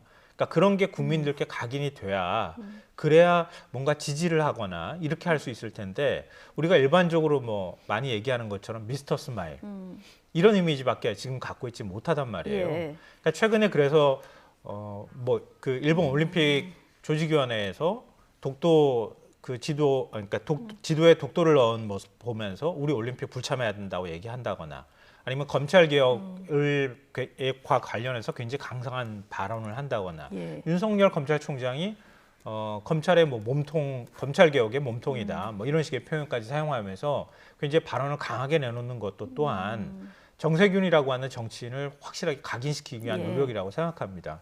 그러니까 대선 지지율을 끌어올리기 위해서는 앞으로 정책적인 측면이나 기존에 있었던 이미지보다는 좀 더 강하게 국민들한테 어필할 수 있는 이미지들을 만들어가는 작업이 필요하지 않을까 생각합니다. 예, 정세균만의 뭔가 각인시킬 무엇이 필요하다. 예, 지금 야권에서 보면은 대선 주자 지지율을 보면 윤석열 총장 지지율 정도만 좀 의미 있게 나타나는 이런 상황인데요. 지금 뭐 나온다 말만 있고 약간 피로감도 높아졌다 이런 얘기도 나옵니다만은 조만간 참모 조직을 소규모로 좀 가동할 거다 이런 전망도 나오고 있어요. YTN하고 윤 전 총장 측근이 통화를 했는데 기호 2번 달고 대선에 나가겠다 이런 의지는 표명을 했다고 해요. 시점은 뭐 통합 먼저 하고 할지 그 후에 할지 이건 안 정해졌지만 어쨌든 2번 달고 나가겠다 이런 의지를 표명했다고 하는데요. 어떻게 보십니까? 네, 근데 지금 이제 뭐 입당할 거다라는 입당설이 지금 굉장히 광범위하게 이제 퍼져 있는데요. 입당을 그렇다고 지금 최종 결정한 상태는 아닐 거다라고 저는 봐요. 그러니까 오히려 그거보다는 제가 보기에는 일정 정도 지금 현재 진행되고 있는 대표 경선에 영향을 미치기 위함이 네. 더 강하다라고 생각해요. 그러니까 윤석열이라고 하는 인물이 국민의힘에 합류했을 때 네. 별 저항 없이 합류가 돼야 하고 또 그 안에 들어가서 당내 경선을 하더라도 이길 수 있는 상황. 그걸 윤 전 총장 측은 바라지 않겠습니까? 예. 그러려면 이제 차기 당대표가 누가 되느냐가 굉장히 중요한 거죠. 예. 그런데 지금 당심하고 뭐 이 민심이 좀 차이가 있을 거다라는 예. 얘기도 나오고 이제 그러니까 좀 걱정이 됐을 거다라고 봐요. 그래서 미리 조금 움직이는 것을 좀 보여주는 것과 동시에 입당 여지를 계속 지금 남기는 거죠. 자, 그렇게 되면 그 얘기는 뭐냐면 국민의힘 당원들을 향해서 제가 입당하기를 원하시면 저를 도와줄 만한 당대표를 뽑아주세요. 네. 그 의미가 현재로서는 더 강하다라고 봐요. 예. 물론 이제 입당 가능성을 완전히 차단하고 있지는 않다라고 봅니다. 그런데 입당 시기는 그래서 일단 당 대표가 누가 되는지를 보고 나서 입당 여부와 함께 결정할 가능성이 높다. 이렇게 생각합니다. 국민의당 대표 경선이 진행되면서 윤석열 전 총장의 어떤 그 소식들도 발걸음도 좀 빨라졌다 이렇게 보시는 예. 건데요. 자, 오늘 주목을 받는 발언 중에 김종인 전 비대위원장이요. 윤석열 전 총장 별의 순간 잡았다 이런 이야기도 했었는데 오늘 한 언론하고 인터뷰를 하면서 100% 확신할 수 없다 또 이런 얘기를 했습니다. 비슷한 말 예. 한 게 여러 차례 있었거든요. 뭐 난 이제 관심 없다 뭐 이런 식의 태도를 보이기도 하고 했는데요. 언젠간 또 다시 관심 가질 수 있기 때문에 찾아가면 좀 관심을 보일까요? 그런 생각도 해요. 저는 예. 개인적으로. 한 10번쯤 찾아가면 더 관심이 생기지 않을까 이런 생각도 하는데요. 그러니까 윤 전 총장이라는 사람을 확실하게 나는 아직 잘 모른다. 그런 태도인 것 같아요. 그러니까 내가 확실히 알게 되면 그 다음에 내가 어떤 의사를 표명하겠다. 그러니까 윤 전 총장이 그동안에 이제 김종인 전 비대위원장이 많이 꿈꾸고 얘기해왔다고 하는 것처럼 좀 한국의 정치를 새롭게 만드는데 그냥 단순히 정권 교체의 문제가 아니라 뭐 예를 들면 개헌에 관한 생각이든 간에 예. 그리고 뭐 의원 내각제에 대한 소신을 많이 갖고 있다고 얘기해왔잖아요. 그런 것에 관해서든 간에 예. 뭔가 윤석열이 가질 수 있는 정치적 철학이나 소신들을 난 확인한 다음에 나의 태도를 결정하겠다. 여기에 좀 더 가까운 거 아닌가 그렇게 생각합니다. 예. 100% 확신 없어서 안 도울 거다 했는데 뭔가 그런 확신이 들 만한 행보가 있으면 또 도울 수도 있다. 이렇게 해석할 수도 있을까요? 거꾸로? 그러니까 뭐 일단 전화 통화도 한번 했다는 예. 거 아닙니까? 그리고 나서 이제 쭉 관망을 했겠죠. 그러니까 윤석열 전 총장 주변에 어떤 사람들이 모이고 또 그 사람들을 중심으로 해서 어떤 활동이 준비가 되고 있고 또 실제로 진행이 되고 있는지 예. 그래서 어떤 메시지를 내놓고 있는지 그런 일련의 과정들을 지켜봤을 거다라고 예. 보는데요. 또 어떤 부분에서 지금 좀 확신이 좀 줄었을까요? 제가 보기에는 인적인 부분이 가장 클 거다라고 봐요. 인적인 부분. 네, 예. 그러니까 김종인 전 위원장은 이제 나름 뭐 인적 네트워크가 굉장히 이제 광범위하고 또 예. 깊이도 있고 이제 그런 거로 알려진 분 아니겠습니까? 그런 이제 관점에서 볼 때 윤석열 전 총장 주변에 그 모이는 그 사람들의 어떤 역량이라든가 이런 부분들을 이제 나름 평가를 내렸을 가능성이 높다고 보고요. 예. 본인이 보기에 아직은 조금 아니다라는 판단을 했을 가능성이 높다 이렇게 생각을 합니다. 예.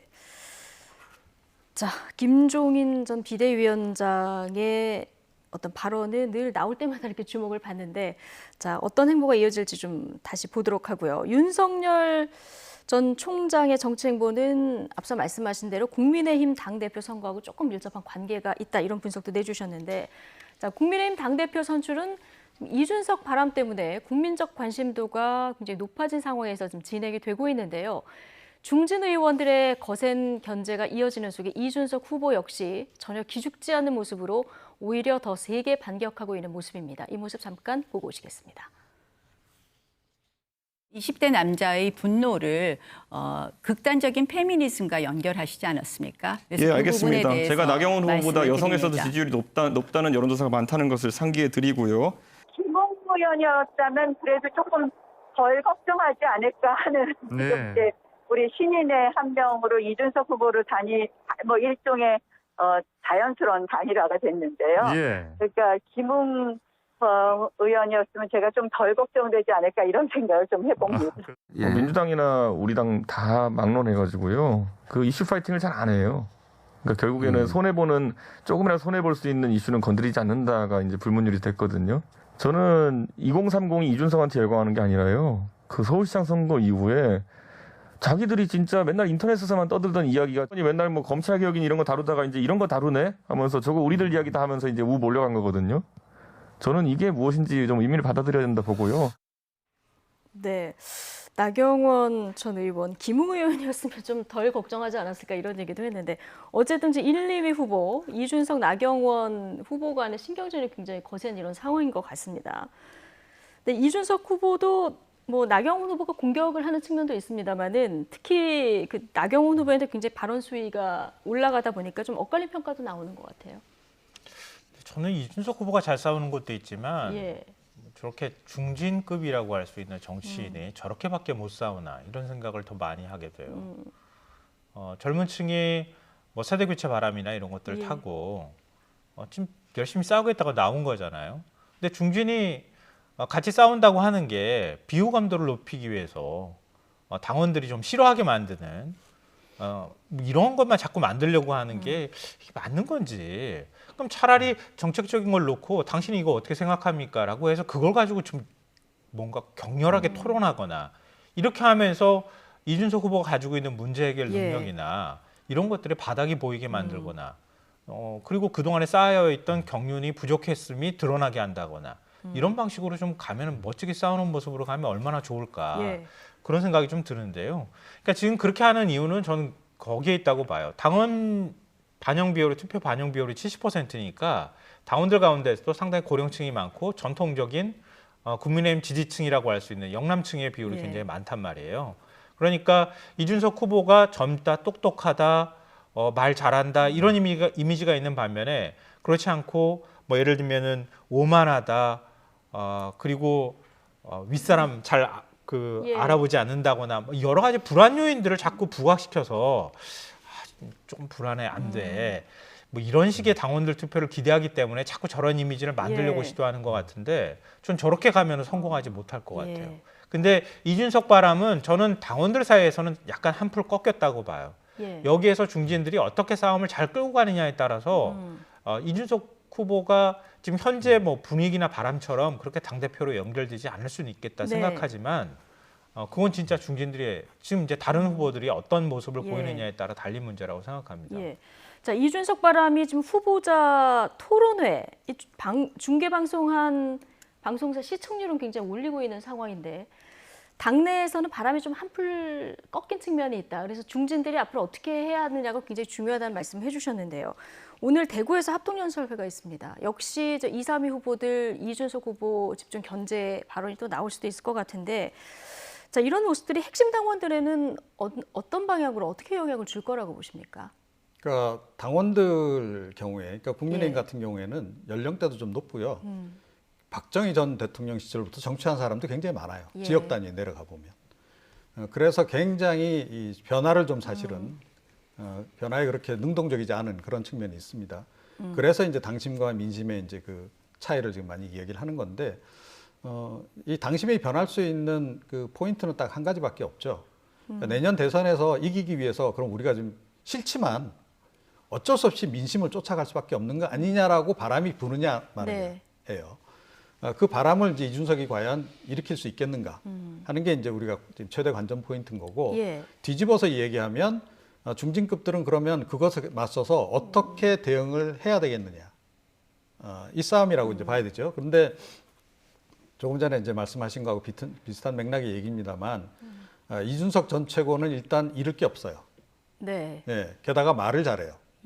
자, 그런데 단점이 있어요. 깊이가 떨어져요. 그러면 뭘 공략해야 되겠습니까? 보시기에. 뭘 공략해야 되겠습니까? 뭐 깊이라고 하는 건 여러 가지 의미를 담고 있는 건데 뭐 정책적인 이해도라든가 이런 걸 다 말씀드리는 거예요. 이건 아무래도 경륜도 필요하고 경험도 필요하고 이제 그런 거 아니겠습니까? 자, 그런 면에서 중진급들이 강점이 있잖아요. 그러면 그 부분을 부각을 시켜야 되는 거고 이슈를 만들어야 되는 거죠. 그러니까 미래 이슈를 이제 던지고 그와 관련해서 이준석 전 최고도 좀 따라오기 힘든 부분들을 언급을 하고 그래야 하는데 그 포인트를 지금 전혀 못 잡고 있다. 느닷없이 김웅이 왜 등장합니까? 여기서도 장유유서 논리입니까? 이런 식으로 접근해서는 전 안 된다 이렇게 생각합니다. 중진들이 전략을 더 좀 현실적으로 잘 세워야 된다. 네. 예, 어쨌든 국민의힘 그 당대표 선출에 관심을 갖는 거는 역으로 생각하면 국민들이 변화에 대해서 얼마나 그 갈망을 하고 있느냐 이런 부분에 얘기가 될 수도 있을 것 같은데요. 자, 국민의힘 지금 최고위원 선거도 해야 되지 않습니까? 초선의 이영 의원이 범 내려온다. 여기 맞춰서 춤을 추는 영상을 또 공개를 했더라고요. 뭐 어떤 메시지를 담고 있는지 제가 봤을 때 그건 잘 모르겠는데 어쨌든 좀 신선하다. 꼰대 이미지 탈피하기 위해서 몸을 날린다. 이런 평가들도 이어지고 있는데 자, 이런 소통 방식 어떻게 보십니까? 과거에 뭐 최고위원이 됐던 정치인은 막 맨발로 막 연설하고 그랬던 게 또 기억이 나기도 하거든요. 그러니까 최고위원 선거, 지금 이제 당대표 선거에 모든 관심이 쏠렸기 때문에 예. 최고위원들의 경우에는 사실 존재감이 거의 부각이 될 기회가 없었어요. 그러니까 이런 상황에서 과거에는 내가 싸워서 이른바 태극기 부대인 것처럼 그렇게 싸워서 내가 이기겠다 뭐 이렇게 얘기하는 게 소구력을 갖는다고 하면 지금은 뭐 이준석 후보로 대변되는 세대 교체의 바람, 뭔가 국민의힘 내부에서 변화가 일어나고 있다고 하는 그 바람을 같이 타줄 필요가 있지 않을까. 그런 면에서 좀 상대적으로 선수가 낮고 젊은 층의 후보의 경우에는 저렇게 좀 신선한 모습들을 보여주는 게 득표에도 도움이 된다고 아마 판단했을 거라고 생각합니다. 네. 지금 박용진 의원 모습도 나오는데 얼마 전에 대선 출마 이제 선언했잖아요. 그러면서 이제 롤린, 최근 굉장히 역주행하고 있는 롤린 춤을 추는 장면을 이제 공개하기도 한 이런 모습을 볼 수 있는데, 자, 어쨌든 지금 세대 교체 바람, 변화의 목소리, 자, 이런 부분이 굉장히 정치권에서 영향을 미치고 있는 부분도 볼 수 있고요. 뭐 지금 박용진 의원뿐 아니라 이광재 의원은 2030 보좌진들에게 광재형, 광재 삼촌 이렇게 불러달라 호칭 파괴도 시도했다고 해요. 네, 그러니까 아마 이제 이 발언은 멈추기 어려울 거다라고 저는 생각을 하고요. 그러니까 이준석 전 최고가 왜 떴는가 하는 부분을 우리가 좀 잘 파악을 해야 된다라고 봅니다. 그러니까 이거는 안철수 신드롬하고는 좀 다르다. 그러니까 안철수 신드롬 같은 경우에는 과거에 그러니까 안철수 대표 뭐 개인에 대한 어떤 그런 또 호감도 이런 게 좀 굉장히 많이 작용했던 반면에 이번 같은 경우에는 이준석 전 최고의 개인의 어떤 그 호감도보다는 그러니까 지금 국민의힘, 그러니까 보수 정당도 이제는 변화해야 한다라고 하는 그런 이제 그 열기가 상당히 많이 작용을 한 결과다라고 저는 보거든요. 예. 근데 이게 비단 이제 국민의힘에만 그치지는 않을 것이다라고 저는 생각을 하는 거고, 그리고 지금 이제 그 민주당에 대해서 뭐 청년층 중심으로 해서 일반 국민들도 그런 생각을 많이 하는 건데, 그러니까 뭐 86 운동권 세대도 가만 보니 이제 꼰대화가 됐다. 그래서 이 사람들도 이제 세대 교체해야 되겠네 이런 생각이 지금 많이 퍼져 있다라는 거예요. 그래서 이준석 그 신드롬은 제가 보기에는 그야말로 이 빙산의 일각에 불과한 거고 이제 빙산의 전모가 이제 점점 좀 드러날 텐데 국민들이 아마 그쪽으로 바람이 확 불 가능성이 굉장히 높다. 그래서 아마 대선 주자군도 더 젊어지기를 요구할 가능성이 지금 높아진 상황이 아닌가 이렇게 생각을 합니다. 예. 자, 어쨌든 시선을 끄는 소통 방법들 잠시 보고 오셨는데 이게 일회성으로 끝나지 않고 정책으로 좀 이어지길 바라겠습니다. 지금 청와대로 가보겠습니다. 더불어민주당 초선 의원들 오늘 문재인 대통령과 차담회를 했는데요. 지금 브리핑이 진행되고 있습니다. 들어보시죠. 비공개 간담회에서 제안된 아이디어로 대통령께서 흔쾌히 허락하셔서 대통령의 미국 순방 일정 마무리와 함께 추진된 것입니다. 오늘 총 68명의 초선 의원님이 청와대를 방문해서 대통령님과 간담회를 진행하였습니다. 10여 명의 의원님들께서 전체 의원님을 대표해서 발언해 주셨고 또 대통령님도 이와 관련해서 답변과 또 격려의 말씀이 있었습니다. 청와대 측에서는 유영민 비서실장, 이철희 정무수석을 비롯한 관계자들이 같이 배석을 했습니다. 대통령께서는 초선 의원들의 의정 활동을 격려하면서 지금 우리 당과 또 우리 정부가 보다 더 국민들의 마음을 위로하고 한 단계 발전하기 위해서는 우리 더불어민주당 초선 의원님들이 보다 혁신성과 역동성을 잘 살려서 선도해 주실 것을 당부하셨습니다. 그리고 국민들에게 보다 희망을 만들 수 있도록 여러 가지 정책 제안을 기대한다고도 말씀해 주셨습니다. 초선 모임을 이끄는 고영인 운영위원장은 인사말을 통해서 청년들의 공정과 주거 안정, 고용보험에 가입되지 않은 실직자, 소상공인에 대한 긴급 지원책을 대통령께 요청하였습니다.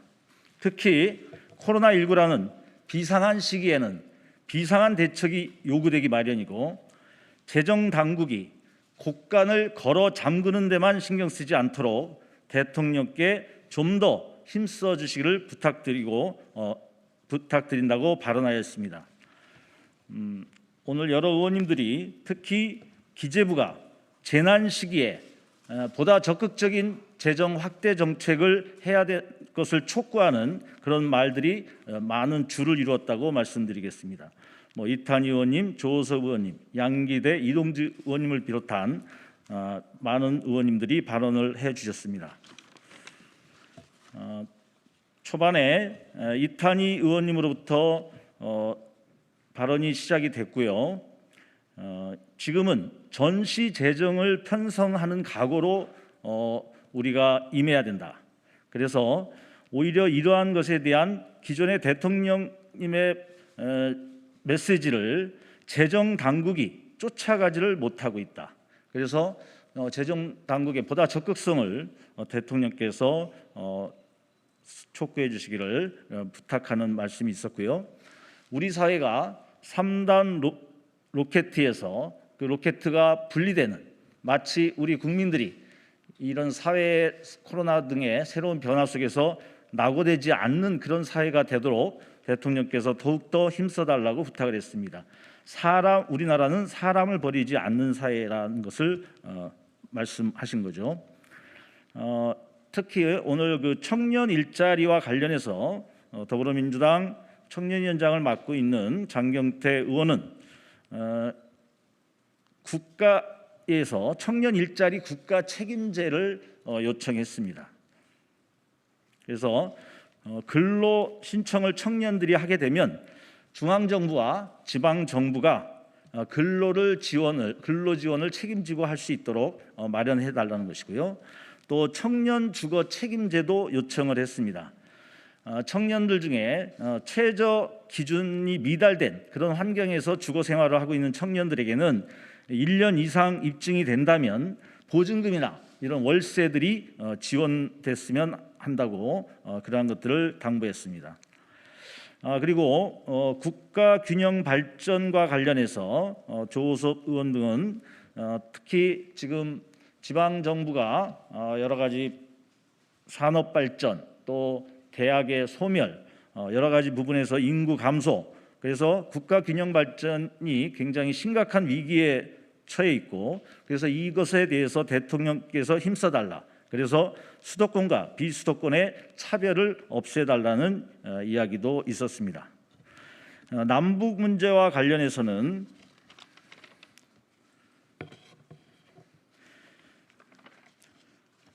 양기대 의원님께서는 남북 정상회담 합의 사항을 이번에 방미 성과를 계기로 더욱더 실천해서 도보다리의 영광을 재현해달라, 이런 요청이 있었고요.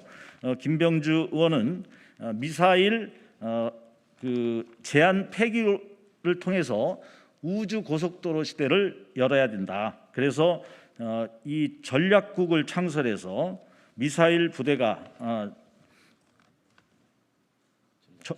전략사로 발전할 수 있도록 해달라는 것을 요청했고요.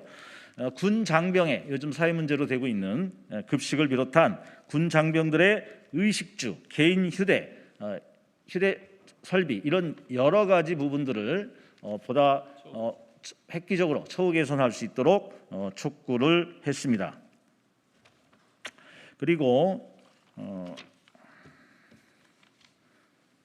신현영 의원께서는 지금 백신 휴가가 대기업을 중심으로 부분적으로 이루어지고 있는데 여기에서 사회적 차별 없이 이루어지기 위해서는 중소기업이나 일용직 노동자들에게도 국가에서 적극 지원을 통해서 백신 휴가가 이루어져야 된다. 그리고 바이오 헬스의 연구 사업들에 대한 보다 국가의 지원이 요구되어지는데, 특히 경력 단절을 섞으면서 어려움에 처해 있는 여성 과학자들에 대한 배려를 당부했다는 말씀을 드리겠습니다. 그리고 양이원영 의원님께서는 지금 기후 위기 여러 가지 어려움 속에서 특히 지금 향후 석탄 발전소가 7개가 계획되는 등 여러 가지 이런 흐름에 대한 우려를 표명했고, 그래서 이러한 가공 예정을 여러 형태로 재검토할 수 있는 방안들을 찾고 이것을 대체할 수 있는 재생 에너지 산업 분야를 더욱더 확대할 것을 주문했습니다.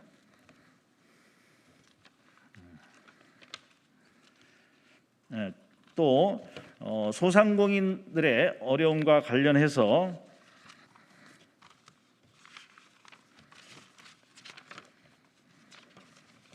이동주 의원님과 김경만 의원님은 중소기업들의 어려움을 표현하셨고, 이동주 의원님도 그 소상공인들에 대한 여러 가지 피해 보상이 그 피해 비례해서 적절한 시기에 제대로 투입될 수 있도록 여기에 힘써 주실 것을 요청했습니다. 이상 의원님들의 여러 발언이 있었고, 여기에 대한 대통령님은 일일이 지적은 안 했지만 오늘 나온 초선 의원님들의 여러 가지 정책 제안에 대해서 초선 의원님들의 마음을 잘 알고 본인도 초선만을 겪은 대통령으로서 공감대를 가지면서 이 제안 하나하나를 구체적으로 검토해서 같이 추진할 수 있는 것들을 마련하겠다, 이런 말씀이 있으셨다는 것을 말씀드립니다. 이상입니다. 예, 고용인 민주당 초선 모임 운영위원장 브리핑 내용 듣고 오셨습니다. 오늘 만남은 이철희 정무수석 제안으로 이루어졌다, 이렇게 알려지고 있는데, 앞서 이제 조국 사태 언급은 안 하기로 했다, 결의를 하고 들어갔다고 전해드렸고요. 지금 보면은 민주당에서 재난지원금 얘기를 이제 꺼내 들었는데, 여기에 대해서 재정 확대 문제, 일자리 문제, 자, 이거 플러스 남북 문제부터 굉장히 많은 주문이 있었습니다. 아무래도 어렵게 좀 마련된 자리다 보니까 굉장히 그 요구나 주문 사항이 많았어요. 한마디로 요약하면요, 쓴소리는 없었다. 아, 이렇게 많은 얘기를 했는데 쓴소리는 없었다. 예. 이렇게 요약하시는군요. 핵심은 그거죠. 그래서 재보선 이제 패배 직후에 초선 의원들이 당 반성해야 된다라고 성명 내고 그랬을 때 제가 이런 말씀 드렸던 적이 있을 겁니다. 비겁한 초선들이다. 입 닫고 있다가 이제 와서 한마디. 예. 그런데 오늘도 굉장히 그 똑같은 얘기를 제가 안 드릴 수가 없어요. 네. 여전히 비겁한 초선들이다. 아니, 청와대 점수 따러 갔냐. 갔으면 잘못하고 있는 부분에 대해서 쓴소리도 좀 해야 되지. 예. 지금 내용 다 보시면 아시겠지만 예. 문재인 대통령이 다 하려고 하는 것에 힘 실어주는 발언들만 하고 나왔다. 예. 네, 저의 평가는 그렇습니다. 예, 쓴소리 없어서 박하게 평가를 해주셔서 김성환 평론가님 얘기 짧게 들어보겠습니다. 동의합니다. 박하게 평가할 수밖에 없네요, 보니까. 국민의힘하고 자꾸 민주당 상황하고 비교가 되잖아요. 예. 그러니까 민주당 초선 의원들도 할 말은 한다. 이걸 좀 보여줘야 되지 않겠습니까? 그러면 정책적인 부분에서 부동산 세제에 대해서도 우려하는 점을 대통령한테 전달할 수도 있을 거고, 소상공인 손실보상제 왜 빨리 안 되는 겁니까? 라고 대통령한테 얘기했다고도 얘기할 수 있을 거고, 군내 급식 문제, 성추행 문제, 왜 자꾸 군이 이런 문제 휘말립니까? 그렇죠. 좀 뭔가 대책이 필요하지 않겠습니까? 민심이 안 좋습니다.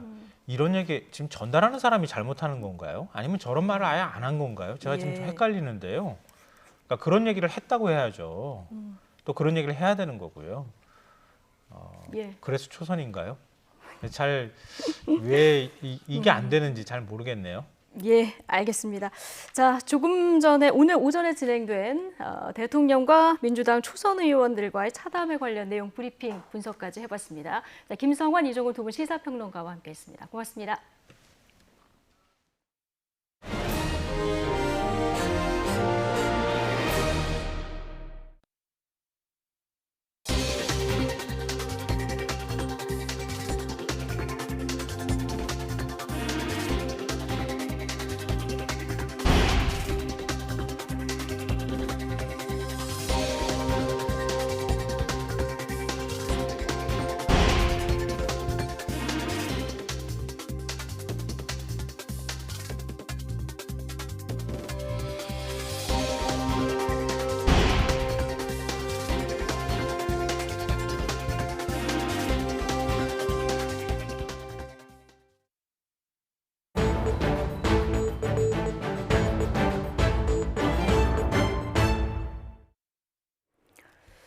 네, 상관으로부터 성추행을 당한 뒤 스스로 목숨을 끊은 공군 여중사 사건이 일파만파 퍼지는 가운데 공군 안에서 또 다른 성범죄 사건이 폭로됐습니다.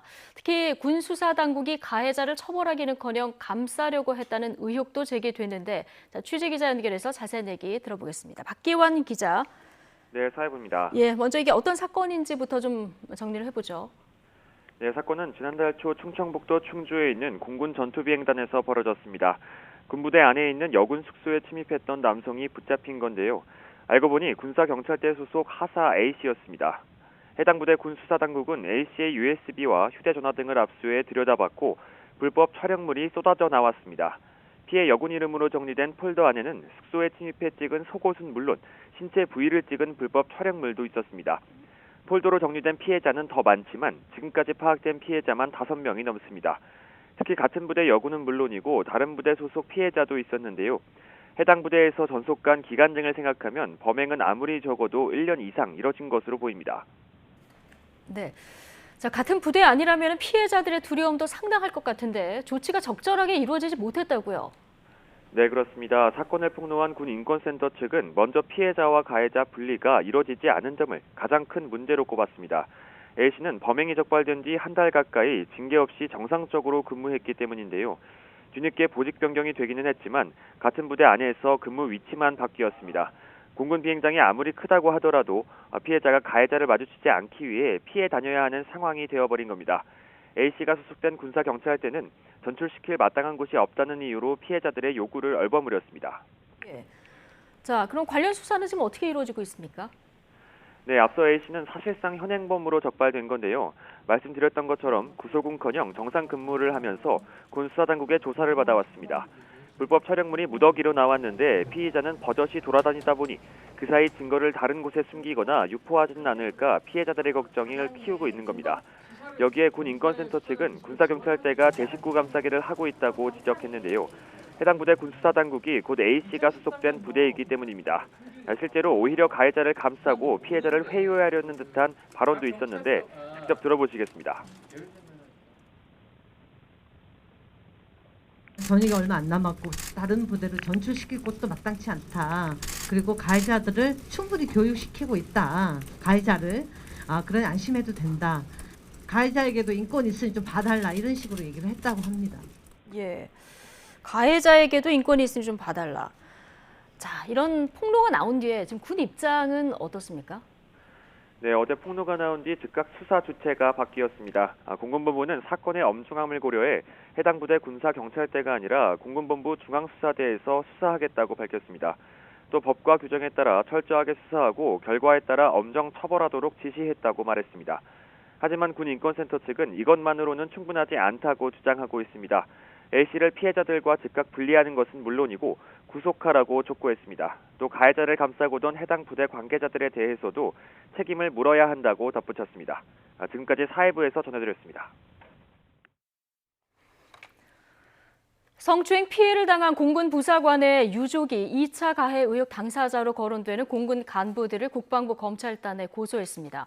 유족 측 변호인인 김정환 변호사는 오늘 가해 의혹 고소 대상자로 거론되는 공군 부사관 3명과 지난해 또 다른 성추행 당사자로 거론되는 간부를 국방부 검찰단에 고소했다고 밝혔습니다. 김 변호인은 직무유기와 강요미수 등의 가해 의혹 대상자는 일단 3명이라고 밝혀 수사 진행 상황에 따라 더 늘어날 수도 있음을 시사했습니다. 이에 따라 어제 핵심 피의자를 구속한 국방부 검찰단도 숨진 이모 중사에 대한 2차 가해 의혹에 대해서 속도를 낼 것으로 보입니다. 군 검찰은 이 중사나 남자친구를 상대로 회유를 했거나 사건 은폐를 기도한 사실이 있는지, 가해자와 피해자 분리 조치를 즉각적으로 하지 않은 배경은 무엇인지 등을 중점적으로 살필 계획입니다. 이와 함께 성추행 혐의를 받고 있는 장모 중사의 휴대전화가 사건이 발생한 3월 초가 아닌 지난달 말에 입수되는 등의 부실 수사 의혹은 군사경찰이 진행한다고 국방부가 밝혔습니다. 군 검찰이 내부 징계 사안에 방점을 두지 않고 의혹 규명 차원에 대한 대대적인 수사에 나서면서 소환 대상자는 대폭 늘어날 것으로 관측됩니다. 국방부는 다음 달 장병 1인당 1일 급식 단가를 8,790원에서 10,000원으로 인상하는 등 최근 논란이 된 장병 급식의 질을 대폭 향상시키는 방안을 올 하반기부터 시행할 예정입니다. 국방부는 오늘 장병 생활여건 개선 전담팀 출범 회의를 열고 배달 음식을 연 4회에서 월 2회로, 브런치를 월 1회에서 2회로 확대하기로 했다며 이같이 밝혔습니다. 어제 172명을 태우고 울릉도에서 포항으로 가던 여객선 옆으로 포탄 여러 발이 떨어졌습니다. 아직 군에 인도되지 않은 채 시범 운전 중이던 군함에서 사격 평가 중에 있었던 일인데, 이 배를 만든 현대중공업과 해군은 서로 상대방 탓을 하고 있습니다. 이윤재 기자가 보도합니다. 울릉도에서 남서쪽으로 24에서 32km 떨어진 곳에 날아든 포탄은 4발. 포탄은 여객선 뱃머리에서 불과 100에서 150m 거리에 떨어졌다고 선사는 전했습니다. 여객선 운항을 관리하는 해양교통안전공단은 포탄이 떨어진 곳은 해군 사격 구역 바깥이라고 설명했습니다.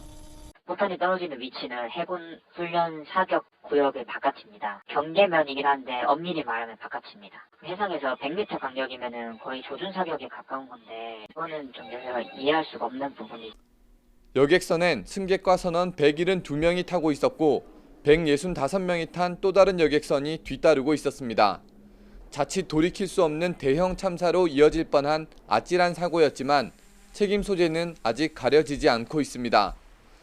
포탄은 현대중공업이 건조해 시운전 중인 군함에서 쏜 겁니다.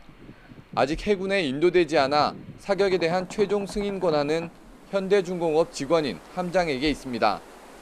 현대중공업 측은 함께 탄 해군 인수평가단 지시에 따라 대공 사격 훈련을 했다고 해명했습니다. 하지만 해군 측은 군에 인도되기 전인 함정에 대해서는 책임이 없다고 밝혔습니다. 또 포사격을 관찰하는 인원이 승선했을 뿐 사격을 책임지고 통제할 수 있는 권한은 없다고 덧붙였습니다. 이어 이번 사격 평가에 앞서 지난달 27일 사격 훈련 내용을 담은 항행 경보를 해양조사원으로 보냈다고 했습니다.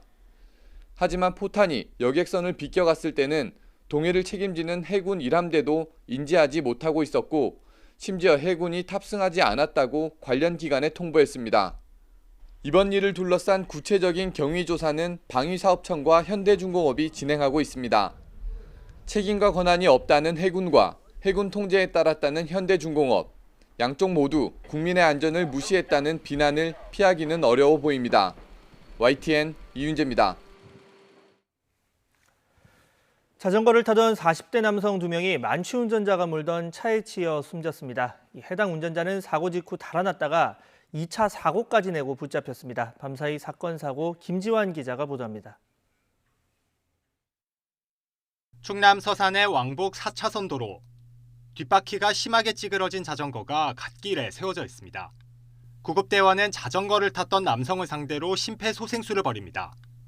50대 운전자 A씨가 몰던 경차가 자전거를 타고 가던 40대 남성 2명을 덮친 건 어젯밤 9시쯤. 사고를 당한 2명은 급히 병원으로 옮겨졌지만 끝내 숨졌습니다. 경찰 조사 결과 A씨는 면허 취소 수준의 만취 상태였고 사고 직후 도주하다 2차 사고까지 낸 뒤 붙잡힌 것으로 전해졌습니다. 빌라 건물에서 시뻘건 불길이 치솟습니다. 흰 연기도 쉴 새 없이 뿜어져 나옵니다. 3층짜리 건물 2층에서 불이 났다는 신고가 들어온 건 밤 11시쯤. 불은 20분 만에 꺼졌지만 주민 2명이 다쳤습니다. 연기 흡입도 있고 팔이나 이런데 화상 좀 입으신 분도 있고 해서 병원 이송을 했고 현재 치료 중에 있을 겁니다. 소방당국은 목격자 진술을 토대로 정확한 화재 원인을 조사하고 있습니다. YTN 김지환입니다. 오늘 아침 7시 반쯤 경기도 평택시 고덕면 삼성물산 부지 안에 있는 공사 현장 도로에서 청소업체 직원 50대 A씨가 지나가던 지게차에 치였습니다. 이 사고로 크게 다친 A씨는 병원으로 옮겨졌지만 결국 숨졌습니다. 경찰 측은 정확한 사고 경위와 함께 현장에서 안전수칙이 잘 지켜졌는지 등을 확인하고 있습니다. 경기 남부경찰청은 경기도 동남부 지역에서 범죄단체를 구성해 집단폭력을 행사한 혐의로 신흥 폭력조직원 44명을 붙잡아 이 가운데 8명을 구속했다고 밝혔습니다. 이들은 다른 폭력조직과 세력 다툼을 위해서 늦은 시각 공공장소에 흉기를 가지고 모이는 등 범죄단체의 활동을 한 혐의를 받고 있습니다. 또 조직을 과시하며 지역 주민들을 협박하거나 집단폭력도 행사한 것으로 알려졌습니다.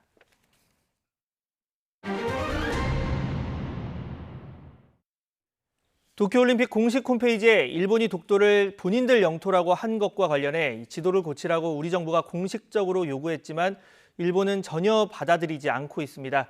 올림픽을 계기로 한일 협력에 대한 기대감도 나왔지만 상황은 점점 어려워지고 있는데요. 일본 연결해서 더 자세한 내용 들어보겠습니다. 이경화 특파원. 네, 도쿄입니다. 네, 일본 정부가 독도는 자신들 고유의 영토라는 억지 주장을 펴고 있습니다. 이번엔 올림픽 헌장까지 언급했다고요? 네, 그렇습니다. 일본 정부 대변인인 가토 관방장관이 독도 지도와 관련해 언급한 것은 지난달 28일에도 있었습니다. 독도에 대해서 역사적으로나 국제법상으로 일본 고유의 영토라는 주장과 함께 지도는 객관적으로 표기됐다고 밝힌 것이 똑같은 내용이었는데요. 이번에는 올림픽 헌장을 언급한 점이 달랐습니다.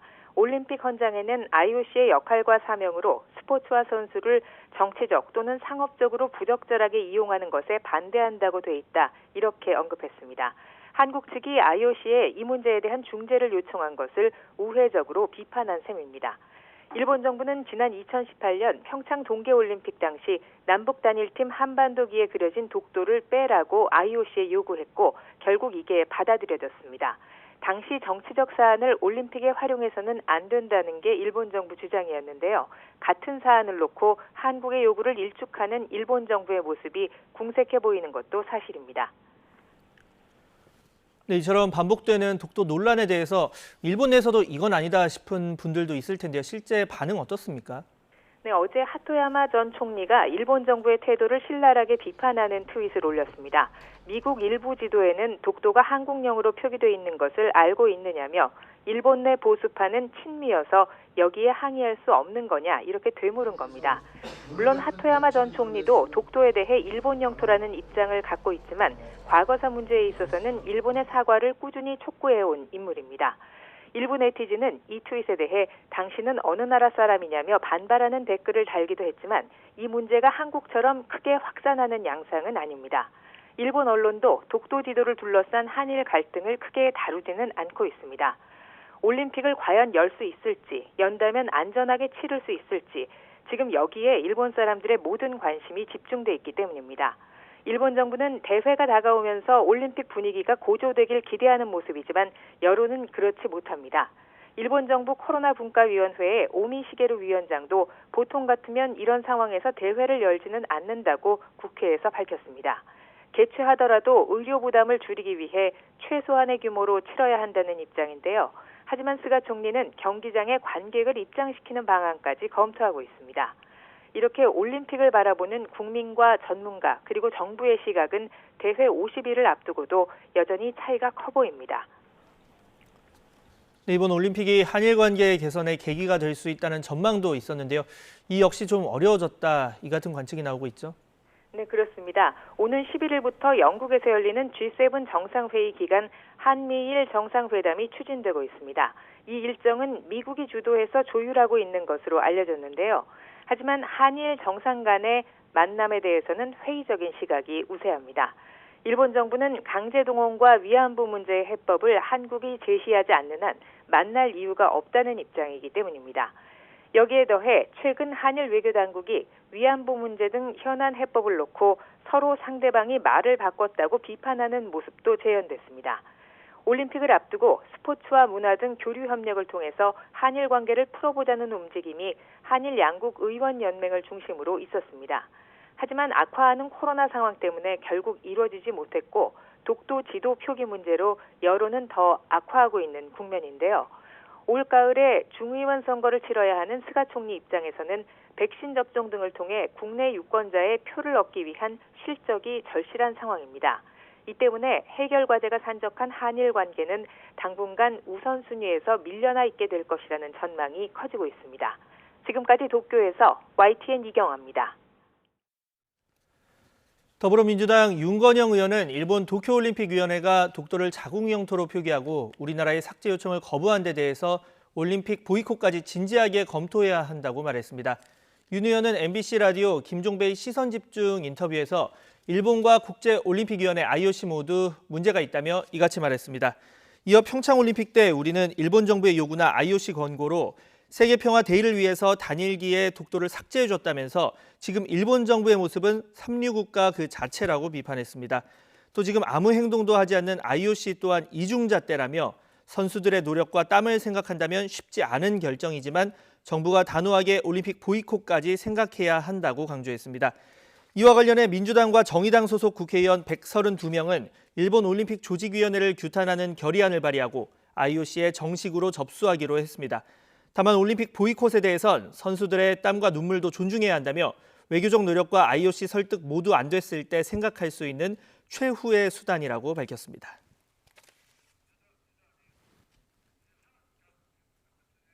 네, 이스라엘의 역대 최장수 총리죠. 네타냐후 총리의 실각이 현실화됐습니다. 총리 퇴진을 기치로 내건 9개 정당이 연립정부 구성에 최종 합의한 겁니다. 김원배 기자입니다. 베냐민 네타냐후 총리의 실각이 확정되자 이스라엘 주요 도시에서는 기쁨의 환호성이 울려 퍼졌습니다. Tonight we are celebrating. It started as a protest to encourage the government of change, and now Lapid has announced that he has a new government. 지난 3월 총선에서 원내 제2당이 된 중도 성향의 예시 아티드를 중심으로 모두 9개 정당이 연립정부 구성에 극적으로 합의했습니다. 예시 아티드의 야이르 라피드 대표는 레우벤 리블린 대통령에게 연정 타결 사실을 통보했습니다. אדוני הנשיא, אני מצטער לך להגיד שעלה בידי להקים ממשלה עם סיעות יש עתיד, ימינה, כחול לבן, רע"מ, תקווה חדשה, מרצ ומפלגת העבודה. 연립정부 구성에 합의한 9개 정당이 보유한 의석수는 모두 68석으로 이스라엘 전체 의회 의석수 120석의 절반이 넘습니다. 일주일 이내에 실시되는 의회 신임 투표 절차만 거치면 이들 정당이 참여하는 무지개 연정이 출범하게 됩니다. 이스라엘 언론에 따르면 총리직은 차기 정부 임기 전반기 2년간은 야미나의 나프탈리 베네트 대표가 맡고 외무장관직은 라피드 대표가 담당합니다. 후반기 2년은 두 사람이 역할을 바꾸기로 했습니다.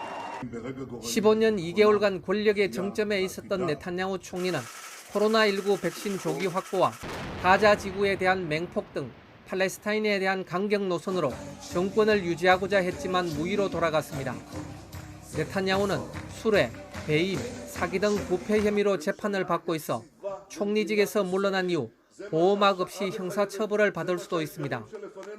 반 네타냐후 진영의 연립정부 구성 성공으로 지난 2년간 4번의 총선을 치른 이스라엘은 전국 혼란을 수습할 수 있게 됐습니다. 그러나 새로 구성되는 연립정부가 중도를 중심으로 좌파와 우파, 아랍계의 9개 정당이 동거하는 양상이어서 전국 파행이 언제든 재발할 가능성이 높다는 관측입니다. YTN 김원배입니다.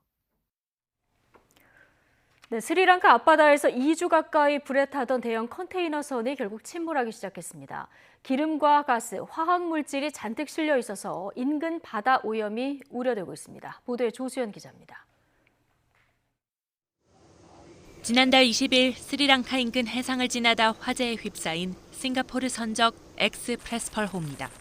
탑승 선원 25명은 다행히 구조됐지만 거센 불길에 선체 일부가 부서지고 녹아버리면서 더 위태로워졌습니다.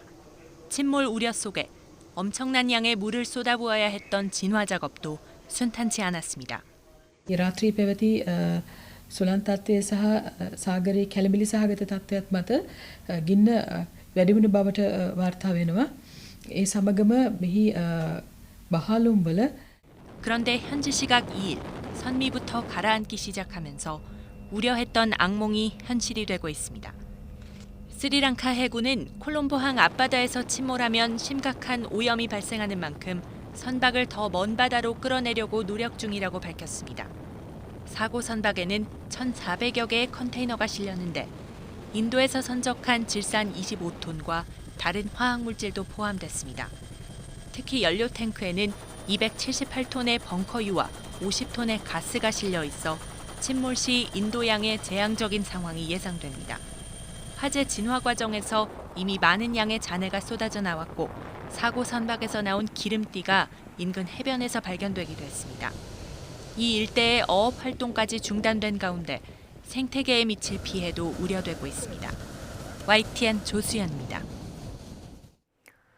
세계 최대 자산 운용사인 블랙록의 레리 핑크 최고 경영자가 인플레이션이 꽤 큰 충격이 될 거라고 분석했습니다. 레리 핑크는 현지 시간으로 2일 도이체방크가 주최한 화상 행사에서 투자자 대부분은 지난 30여 년간 물가 하락만 봐왔기 때문에 인플레이션 가능성을 과소평가하고 있다면서 이같이 말했다고 블룸버그 통신이 보도했습니다. 레리 핑크는 또 탄소 중립 선언에 기업들이 맞춰가면서 물가도 상승할 수 있다며 지도자들이 기후변화 못지않게 인플레이션을 고려해야 한다고 조언했습니다. 서울에도 비가 내리기 시작했습니다. 빗줄기는 점차 굵어지겠고 내륙 곳곳으로는 돌풍과 벼락을 동반해서 요란하게 쏟아지는 곳이 있겠습니다. 비와 함께 낮더위는 주춤하는 모습인데요. 현재 서울 기온은 22도 선에 머물면서 어제보다 7도가량 낮아 선선합니다. 오늘 외출하실 때는 우산 꼭 챙기시고요. 얇은 겉옷도 챙겨주셔서 체온 조절 잘해주시기 바랍니다. 자세한 레이더 영상을 살펴보면 충청 이남 지역에 이어 서울 등 수도권 지역에도 비구름이 유입되고 있습니다. 현재 강원을 제외한 대부분 지역에 비가 내리고 있는데 비는 오늘 밤까지 이어지겠고요. 영남과 제주도는 내일 새벽까지 비가 내리는 곳이 있겠습니다. 예상되는 비의 양은 수도권과 영서, 충북 북부와 경북 북부, 남해안과 제주도에 10에서 40mm, 그 밖의 지역에는 5에서 20mm의 비가 내리겠습니다. 오늘 낮 동안에는 비가 내리면서 선선하겠습니다. 서울 22도, 대전과 대구 23도, 광주 24도에 머물며 어제보다 4에서 8도나 낮겠습니다. 내일부터는 당분간 비 소식 없이 맑은 날씨가 이어지겠고요. 기온은 점차 오름세를 보이며 다음 주에는 다시 30도 안팎의 더위가 찾아올 전망입니다. 오늘 제주도와 남해안에는 바람이 무척 강하게 불겠습니다. 초속 10m 안팎의 강풍이 예상되니까요. 시설물 관리와 안전사고에 각별히 주의해 주시기 바랍니다. 지금까지 상암동 야외 스튜디오에서 YTN 홍나실입니다. 네, 목요일 뉴스 앤 이슈 마치겠습니다. 잠시 뒤 더 뉴스가 이어집니다. 함께해 주신 여러분 감사합니다.